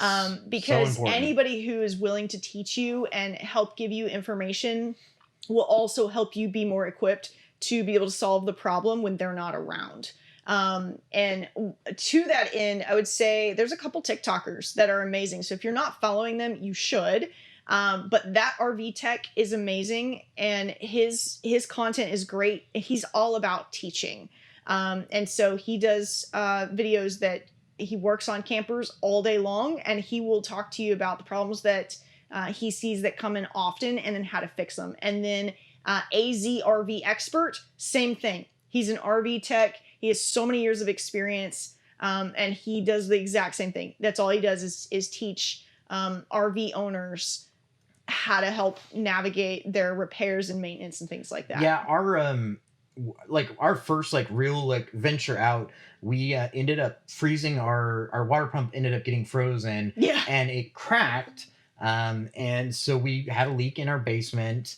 I didn't know what the leak was from because I legit like the pump was still working, but it was cracked and was leaked. And so I didn't know what it was coming from at the time. And so I was like, okay, we're gonna have to call on an RV tech. There's Our RV does not have a lot of great manuals for it, so it was really hard for me to like. There's not a lot of them that do. I don't know. I can't speak to that, but at least ours doesn't. And so when I tried to look at the manual, see if I could figure out what was going on, I had no clue. So I was like, you know what? I'm just gonna call an RV tech. He comes in and he's like, yeah, here's how you get to the water pump. Here's what you need to buy. So I went out and bought it. And he came and like looked at it first and was like, I'm not charging you to look at it. Just go buy this and we'll get it replaced. And so he came back, showed me where it was, showed me the panel. Like we took it off, we replaced the water pump together. Like it was really nice. He was very informative. It was something that I definitely should have been able to do on my own. And if I'd been a little bit more experienced, I probably would have guessed what was going on. But because I didn't know that the water pump was the issue. I didn't know where to find the water pump. Should I have even figured out that the water pump was the issue? And I honestly didn't know what walls were safe to take off in the basement without causing any issues. And so it was just really great for him to like just spend a little time and be like, no, this is like, it's really easy. Like you can do this. And he walked through it. He saw that I had a full set of tools. Like I had everything. We ended up using my tools to do most of the work because they were right there in the basement all ready for us to go rather than him having to grab it out of his truck. Yeah. Yeah. And now you know how to replace the water filter if anything ever happens again. Well, now or the water pump. We've had water lines freeze down there that I've been able to repair on my own because now I know where everything is. I understand how the manifold works now, and I can just take that panel off, look at everything, and I know what's going on so much better than had he not done that. If he'd just come out, done the work, and left, I would have had no clue and wouldn't have learned anything. Whereas like this last year, Texas had a weird, crazy freeze in December. Yeah, it got really cold really early. We had all the water lines dripping. Like we were doing everything right. And then she goes to shut off the line dripping in the kitchen. Yeah, the galley tank. While I was taking my shower, and literally in the time it took for me to take the shower, realized that it was no longer dripping. So about 40 minutes, like 20-minute shower, and then like we were hanging out, and then I realized, oh, it's not dripping anymore. And by the time we realized that, it had frozen that line in like 40 minutes effectively. And so between all of that and some other things that had gone on, we had a few lines actually at the manifold that had frozen, even though, so here's cool concept. I now have a heat lamp in that section right behind the manifold where the water pump is. It was a recommendation from him where I can just turn that heat lamp on, and that's enough to keep everything from freezing. The bulb had blown, which I now added a new access panel for myself so I can go in and change that bulb easy. So next time if it blows, it's a lot easier for me to change it out. Yeah. That's awesome, Marie. You have a campground in Northwest LA. Okay, so we were actually talking about this earlier. Tell us the number one thing that you wish campers knew coming into your campground, or the number one thing that like you get asked about from campers, because we were having that discussion earlier, and I'm just curious from your perspective, since you have a campground, you work at a campground. Yeah, Finn, we are from Texas, so we go back to Texas every year, generally for the holidays to see family and friends, but we don't really spend a lot of time in Texas anymore. Now that we're full-time, like we born and raised in Texas, we spent so much time there that we just want to see other places now. So we're right now in Florida. We will go back to Texas for the holidays, just like we do every year, and then we'll come back to Florida for the winter. And then we usually do the bulk of our travel, generally between like April and October every year. Let's see. Travel trailer has an enclosed underbelly. Seems like it's going to be nice. Yeah. Yeah, enclosed underbellies are definitely nice. It kind of helps with a little bit of that insulation, but it also helps to keep all of those components from getting damaged when you drive down the road. But keep in mind, just having an enclosed underbelly is not enough to prevent freezes from happening, depending on what situation you're in. Like I said, we were in Texas, and Texas doesn't get below zero very often. It doesn't get below freezing very often, and we were at -2. Yeah. So like it was crazy. It was not fun. And it was one of those things like we were raised in Texas. We know December, Christmas, it could be snowing. Generally, it's not going to be snowing, but usually it's going to be like warm. So the temperature range could kind of be vast during that time, but it's generally not going to be below freezing. And for it to be -2 was just crazy unheard of. I think we broke a couple of records.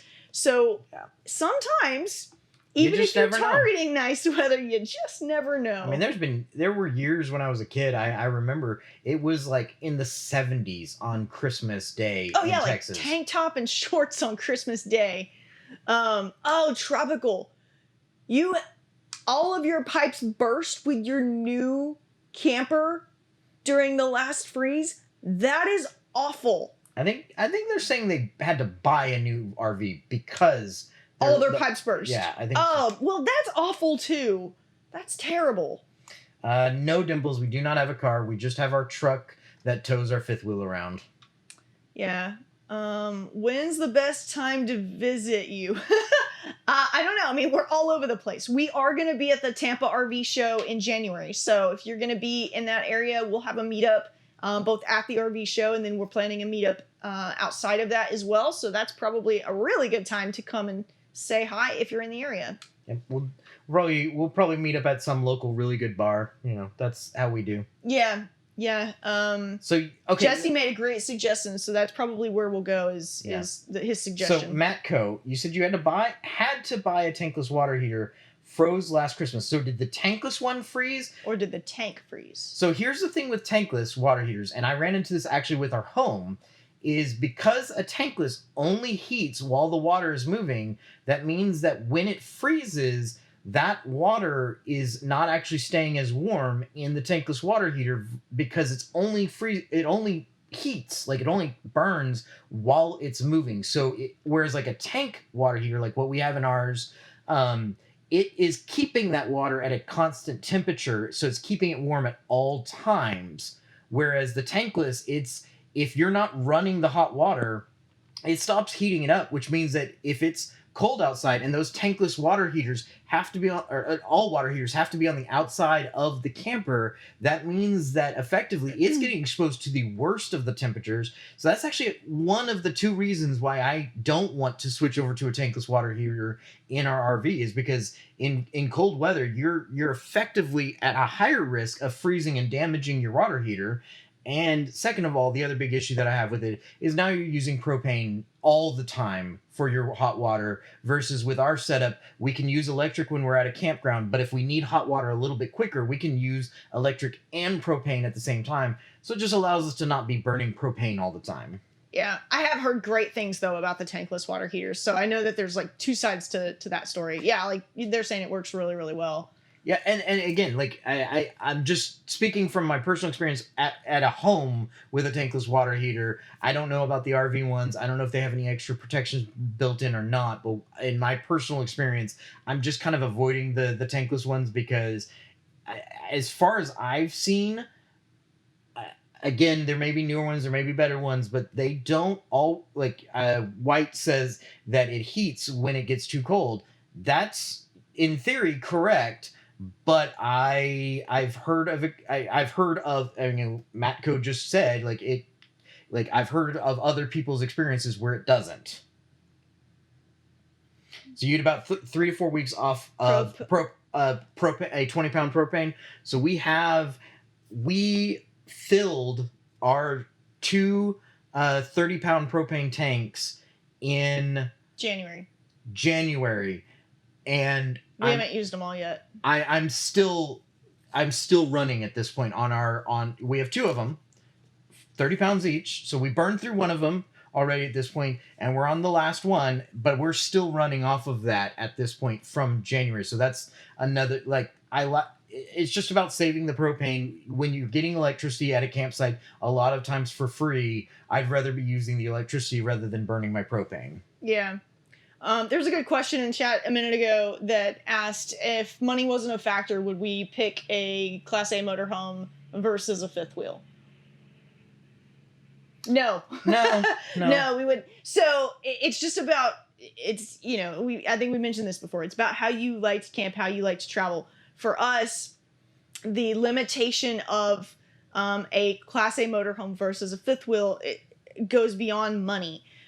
So first and foremost, you have limited floor plans and limited floor space with a motorhome. Future me sent 2 roses. Oh, thanks, future me. That's amazing. Thanks so much.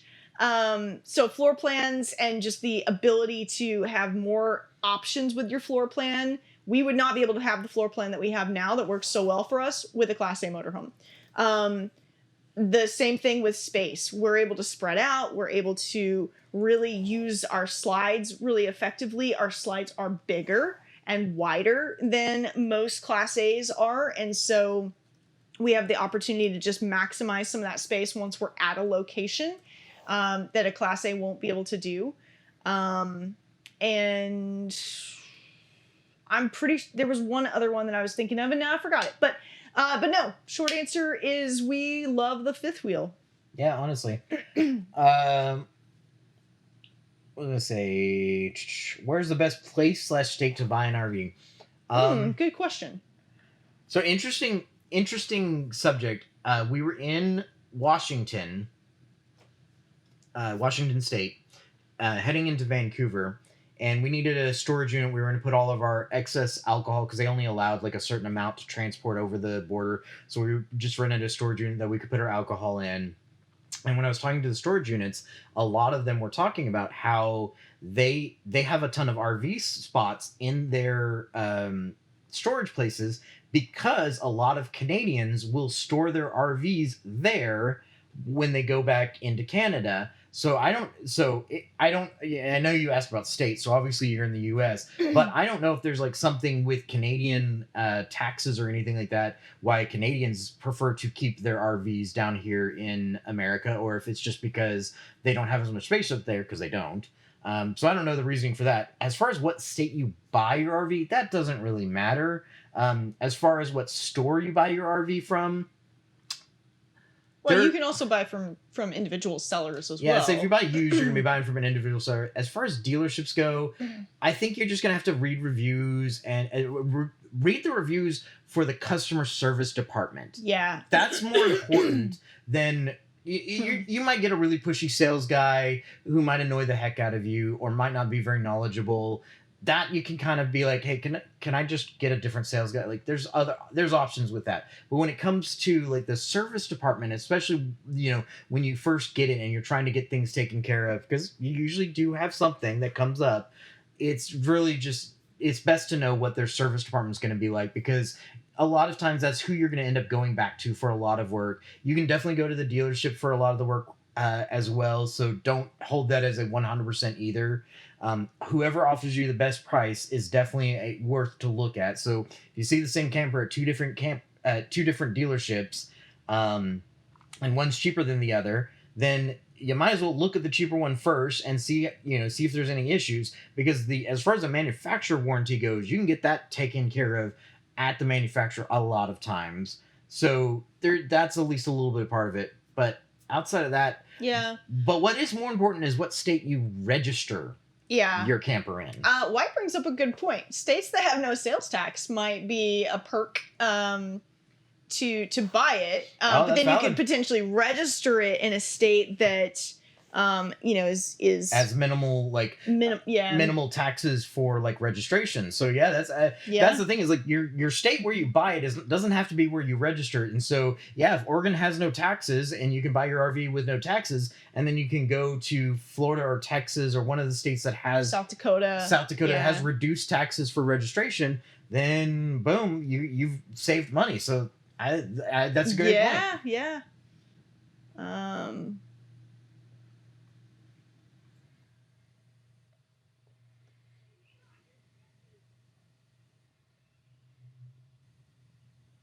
Ever come to Missouri? Hey, Ramsey. Yeah, we have. Last year we went through Missouri. We stayed several weeks in Missouri. So we were in Branson for a bit. We actually had a free stay at a campground there. So we thought, why not? Speaking of which, like, we got that free stay because of the dealership we bought it from. It's true. One of their deals was we got a free stay at one of this group of campgrounds. So again, like, look at the perks also. Yeah, that's true. That's true. And then we stayed in St. Louis for a bit as well, and we had a blast there. Amazing sushi restaurant. Yeah, there's a sushi restaurant. They have two different locations in St. Louis, but the one in downtown, like right by the Arch, on Sundays has buy one get one free, like all you can eat, but it's handmade as soon as you order. So when you like order a roll or whatever, you place your order, then just as soon as they bring that to you, place your order for the next one. And it was amazing. It was really, really good sushi and an amazing price. I love that. Like that's the main thing we remember from St. Louis. There's so many cool things in St. Louis, but that was the main thing we remember from that. What do you guys look for at a campground when you're traveling? So yeah, good question. The things that we look for are, because we work full time, we work remotely, we have to have a really good internet connection. We bring our own internet with us because most campgrounds, even if they have good Wi-Fi, it's usually not enough for us to be able to use to work. And even if it is, that means we're monopolizing the Wi-Fi. So we bring our own, but we generally will still look for campgrounds that are in an area where we know we're going to probably have either good cell phone signal for our hotspots or a clear line of sight to the sky for Starlink. So that's first thing that we look for. Second thing is a campground that is big rig friendly, so has bigger sites to accommodate larger campers, because we have a 41-foot fifth wheel, so it's pretty good size. What else do we look for? We generally look for campgrounds that also offer weekly and monthly discounts, because we like to travel a little bit more slowly. We kind of take a pace of, every few weeks to every, generally every 3 to 6 weeks is kind of when we ideally like to travel. So we want to get those discounts. And so we like to look for campgrounds that are going to offer something like that. And then generally we like to camp in places that are a little quieter, less traffic, that kind of thing. So depending on where we're going and why we're going there, if we're going to a specific area to go explore that area, we will generally try to find a campground that's about 45 minutes to an hour away, just so that way we have, time to kind of get space and distance and have a little bit more quiet. So hopefully that helps. But yeah, that's kind of our strategy when finding campgrounds.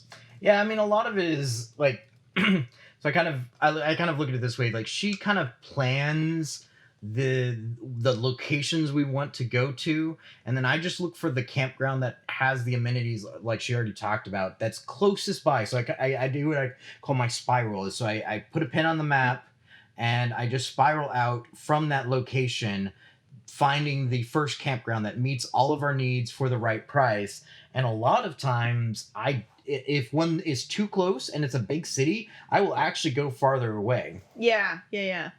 One thing we'd expect or require at a luxury RV park. What's funny is we're actually at an RV resort right now. We generally don't go to RV resorts, but sometimes it's kind of fun to splurge. I think probably my number one would be like a pool and a hot tub. Those are kind of no-brainers there. If I'm thinking about like a luxury RV park or an RV resort, a clubhouse where you can kind of host some events, even if it's just like game night or potluck or something. Or just those are fun. I think good. I want to say this is something that I think a lot of campgrounds miss the opportunity for, is have a sign up and just have like some events going on weekly. And especially as an RV resort, like, I'm sure you're gonna get a lot of people in on this, but like, have a poker night. Yeah. Have a movie night. Yeah. It doesn't have to cost a lot. It doesn't have to be a lot logistically to host those events, but just something where it's an opportunity for people to feel welcome to come and mingle and hang out. Because we're fine with, going and like striking up a conversation with campers that are out and about, and we've had people do that with us, but not everybody's comfortable trying to break the ice with somebody else. So creating opportunities for that kind of community to cultivate is really cool. Ramsey, my man, you're saying luxury Oh, RV resort. and you're saying you got a pool and a hot tub. I No, mean, come on. no, he's saying no hot tub. Ramsey, my Wait, man. oh, we have the pool and not the hot tub? That Well, it depends on how hot it is there. I mean, it's still gonna get cold at some point. It's Yeah. good to have if you're gonna call yourself a luxury RV resort, I feel like the hot tub should be mandatory. Yeah. But no, I mean, those are kind of our main things that I would say. Good bathroom facilities and shower facilities and laundry facilities is kind of a must as well. But I don't know, we're pretty easygoing when it comes to RV resorts. We've been to some where, there's like so many different like things that they offer and amenities that they offer. Like one of them we were at it had a lazy river, which was really cool. One of them that we were at had a massage therapist would come in. You could schedule an appointment with her and get a massage. And I mean, for that, it's just to have like a little room in the clubhouse, and you can basically just have this massage therapist who can come out on site. You don't have to pay her. She doesn't have to pay you. Well, maybe she does pay you. I don't know. So I think she paid like a rental fee for the room. But like, you just give your campers her number, they contact her, and then she comes out to the campground. It's very low effort. Yeah, very convenient. We were at an RV resort where they had an RV wash service on site. We didn't get to take advantage of it because we weren't there long enough, and they were booked. Yeah. Because they stayed really busy. But like, I don't know, offering some sort of extra little perk like that would be kind of a cool feature to have. For sure, yeah. But yeah. That's why I'm doing research. Yeah, there you go. Is like, I don't know, some of those are fun. Food trucks. We've been to not just resorts, but campgrounds where they'll have food trucks that'll come. And they'll advertise it in advance and tell you in advance when the food truck's going to be there, what they serve, what their menu is, and that's really fun too. Food trucks are the best. Yeah, like that is such an amazing thing. Like, I get it. I from what I understand, how the food truck thing works is they do have to guarantee a minimum for how much money those food trucks are going to be. So I do know there are some issues that come with that, but I would say food truck over a concierge. I would think the food truck would be better because then you can bring in some variety and you can have something different and fun, and you kind of make a whole event out of it. And they're doing all the work. You don't have to like build out a kitchen area if you don't already have one or anything like that. Like they'll come in, they'll cook, and you could just bring them in for a couple of weekends here and there when you know you're going to be busy. You don't have to do it all the time. Whereas like if you build out a concierge type setup, then you might end up with a bunch of stuff that's not getting used very often. Ooh, Kyle has a good idea. RV pop-up bar. That is awesome. You're speaking my language. Well, and that's what I was talking about earlier with like the events thing is like some of the campgrounds we were at, there was one where like the campground literally did nothing but like kind of get everybody on board with essentially you go from camper to camper and you would try different cocktails. And so like people would make their favorite cocktails and like pour them in small little glasses, try and keep everybody under control. But then you effectively have like everybody's taste testing all these different alcohols and different drinks. Like the adult version of trick-or-treating. Exactly. It was great. And that's an amazing idea, an amazing way to do it. And that's almost hands off for the campground. That's just getting people on board. Yeah. Hey, Suko. Yeah, I'm out of the boot. I have to wear shoes right now, even in the camper, which is not my favorite thing in the world. Because I generally like to not have any shoes in the camper, so I can keep the floors a little cleaner. But I have this like new foot support as my foot is healing, and I have to wear a shoe with it. Otherwise, I'm in pain. But no boot, which is awesome. So that's been great. How long have we been RVing? Hey, Dooley, 56. We've been full time for 2 years, a little over 2 years. We've been RVing though a lot longer than that. I'm not really sure how long exactly, but we've been part-time RVing for a lot longer than that. And then before that, we were camping, like tent camping, pop-up tent, trailer camping, all that good stuff. I think I can get away with it. It's not as bad as it was. Oh, you're gonna show him your head? Your little there you go, right there. What do you guys think? He's super excited. He's gonna have like a really gnarly scar. It looks a lot better than it did. Hey, Totally Hitched, how are you? It's been a while since we've seen you. That is gorgeous. Your head is gorgeous. Well, honestly, it never hurt that bad. For those who don't know, he ran into the kingpin hitch and had to get 10 staples in his head. Yes. It never like I hit it really damn hard. I mean, I had to get 10 staples. Like I scalped myself, but it never truly hurt that badly. Cause I think there's just not a lot of, nerves up in your head. Honestly, my neck actually still feels sore from like the whiplash of hitting. And so like, that's actually kind of the worst of it, but it is starting to get really itchy because, you know, when it's healing, it gets kind of itchy and everything like that. So, y'all, I actually caught it on camera too. So we have a video on our page. Go check it out where we kind of, I was like, well, if we're already filming, we might as well keep filming. So we kind of like filmed the whole thing as we went to the ER for him to get stitches. But I happened to be filming another TikTok video at the time. And so we caught part of it on film. And you can hear it. It's really, really gnarly. Yeah, Kyle, okay, so legit, I think we said this in the video, but so I hit my head and I kind of like, I'm reeling back and I'm not like out of sorts or anything, but I'm a little like caught off guard trying to figure out what the heck just happened. And then I start to see like blood in front of my eye. I'm sure this is probably, TikTok's not going to love this. But anyways, so I start seeing blood kind of in front of my eye. So I immediately jump down on all fours because as the guy who does laundry, I didn't want to have to try and get blood out of my clothes. I don't do laundry. I got banned from doing laundry because I'm not good at it. But then, so I take my hat off, and it's this hat exactly. I take my hat off and put it on the ground. Y'all can't hear me as well because that's where my mic is. But I put it on the ground, and dude, if you've got a queasy stomach, I apologize. But don't get into like all the details of it. There were things in the hat that were white that I was a little worried what was going on. I kind of watched my life flash before my eyes until I figured out that it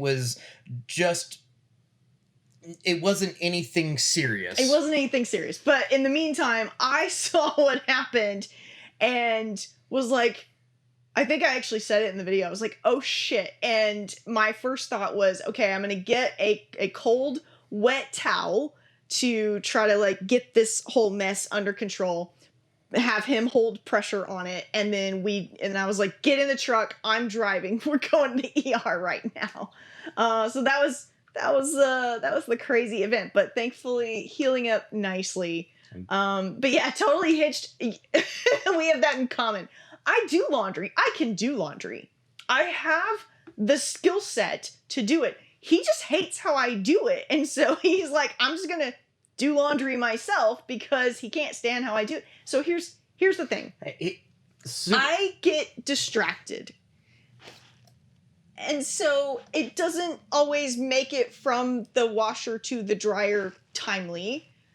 Or if it does, it doesn't make it from the dryer to being folded and put away timely. All my clothes, she has all the shirts that don't get wrinkly. My shirts would get wrinkly, and so I'd go to put one of my polos on back when I was like in that kind of job, and my polos, I would have to iron polos. Guys, I was ironing polos every day I was gonna wear one. And then on top of that, I'm not concerned about when I hang up shirts if they're inside out or not, because I figure like you're gonna turn them right side out before you put it on. It's not a big deal. You're gonna turn them right side out at some point.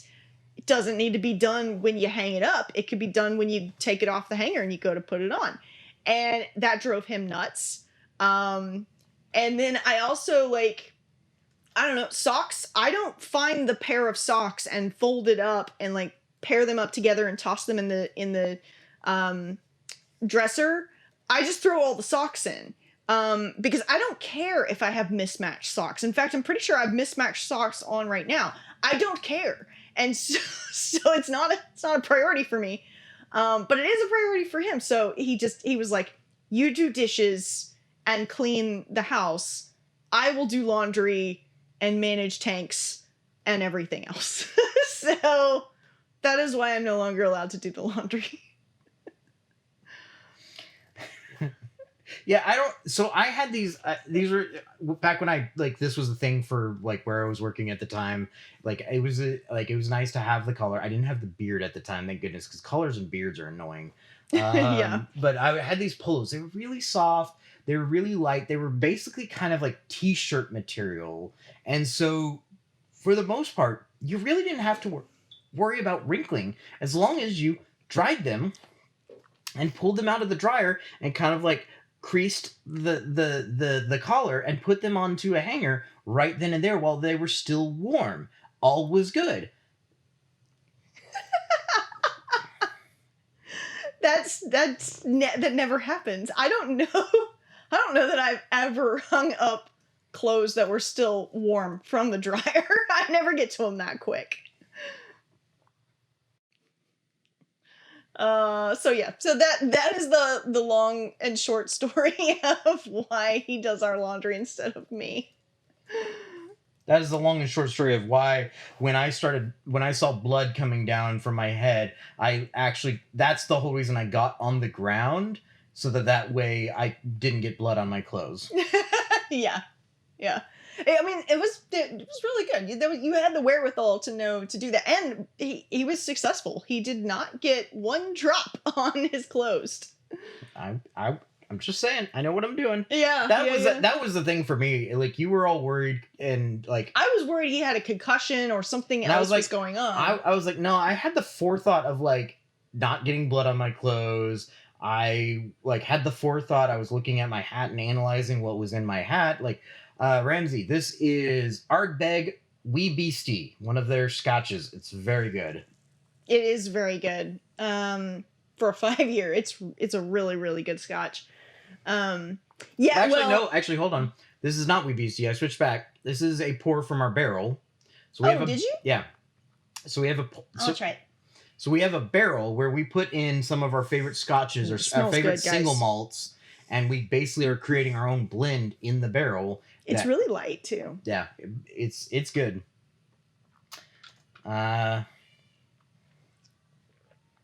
Marcus, no tour right now. We're getting into a new setup with our live stream, and we don't have all the tools available to mobily move with everything. I know it's foreign for TikTok. I get it. I understand. Like TikTok's all about what you can do on your phone. We're in a new setup right now, and we're kind of getting everything organized. And there's a few more pieces that we need to buy before we're like truly ready to start doing tours on the regular with the live stream. But we'll probably have some lives where we go live on the phone, and we will do those, and we will do tours then. Yep. Thanks, BJ, for the rose. I appreciate that. You're awesome. Totally hitched. Yep. Jamming with Fireball Modelo. So funny Fireball story. We were hanging out with some friends, I think for New Year's one night, and all of the husbands were like, "We're gonna take a shot of whiskey," and all the wives were like, "We're gonna take a shot of Fireball." I had never had Fireball before, and y'all, it's an intense, like hot red cinnamon, red hot cinnamon experience, and I like the taste of whiskey. And so I tried to knock back a Fireball shot, and I was like, that is the grossest thing I've ever tried. By itself, It's not my favorite. I don't like it at all. And so I was like, nope, can't do this. And I went over to the boys. I was like, give me a shot of whatever you're pouring. And I took a shot of that. I was like, nope, can't do it. Night noms. But yeah, but mixed in with something, it's totally fine. Yeah, you can make some interesting things mixing Fireball for sure. Oh yeah. I love putting Fireball in with like wassail or like hot apple cider in the fall. Here we go, a wassailing, a wassailing, a wassailing. What happened to you? We're going wassailing. That's what you do with wassail. Do y'all know what this song is? I've never heard that song before. Cool. Cool. It is from. Hold on. It was. Oh gosh. Is it from a movie or a TV show? It's something like the Raisins Christmas Show or something like our Christmas. Oh, the California Raisins? Yes. Oh, okay. No, I don't recall that. I watched the California Raisins all the time when I was a kid. I just don't remember that. Okay, well there you go. But Fireball is really great to spike in wassail or hot apple cider. It's really tasty. Okay, people. All right, my friends. I think we are winding down for the night. It's about bedtime. I'm going to turn into a pumpkin here in a minute, so we're going to cut this off.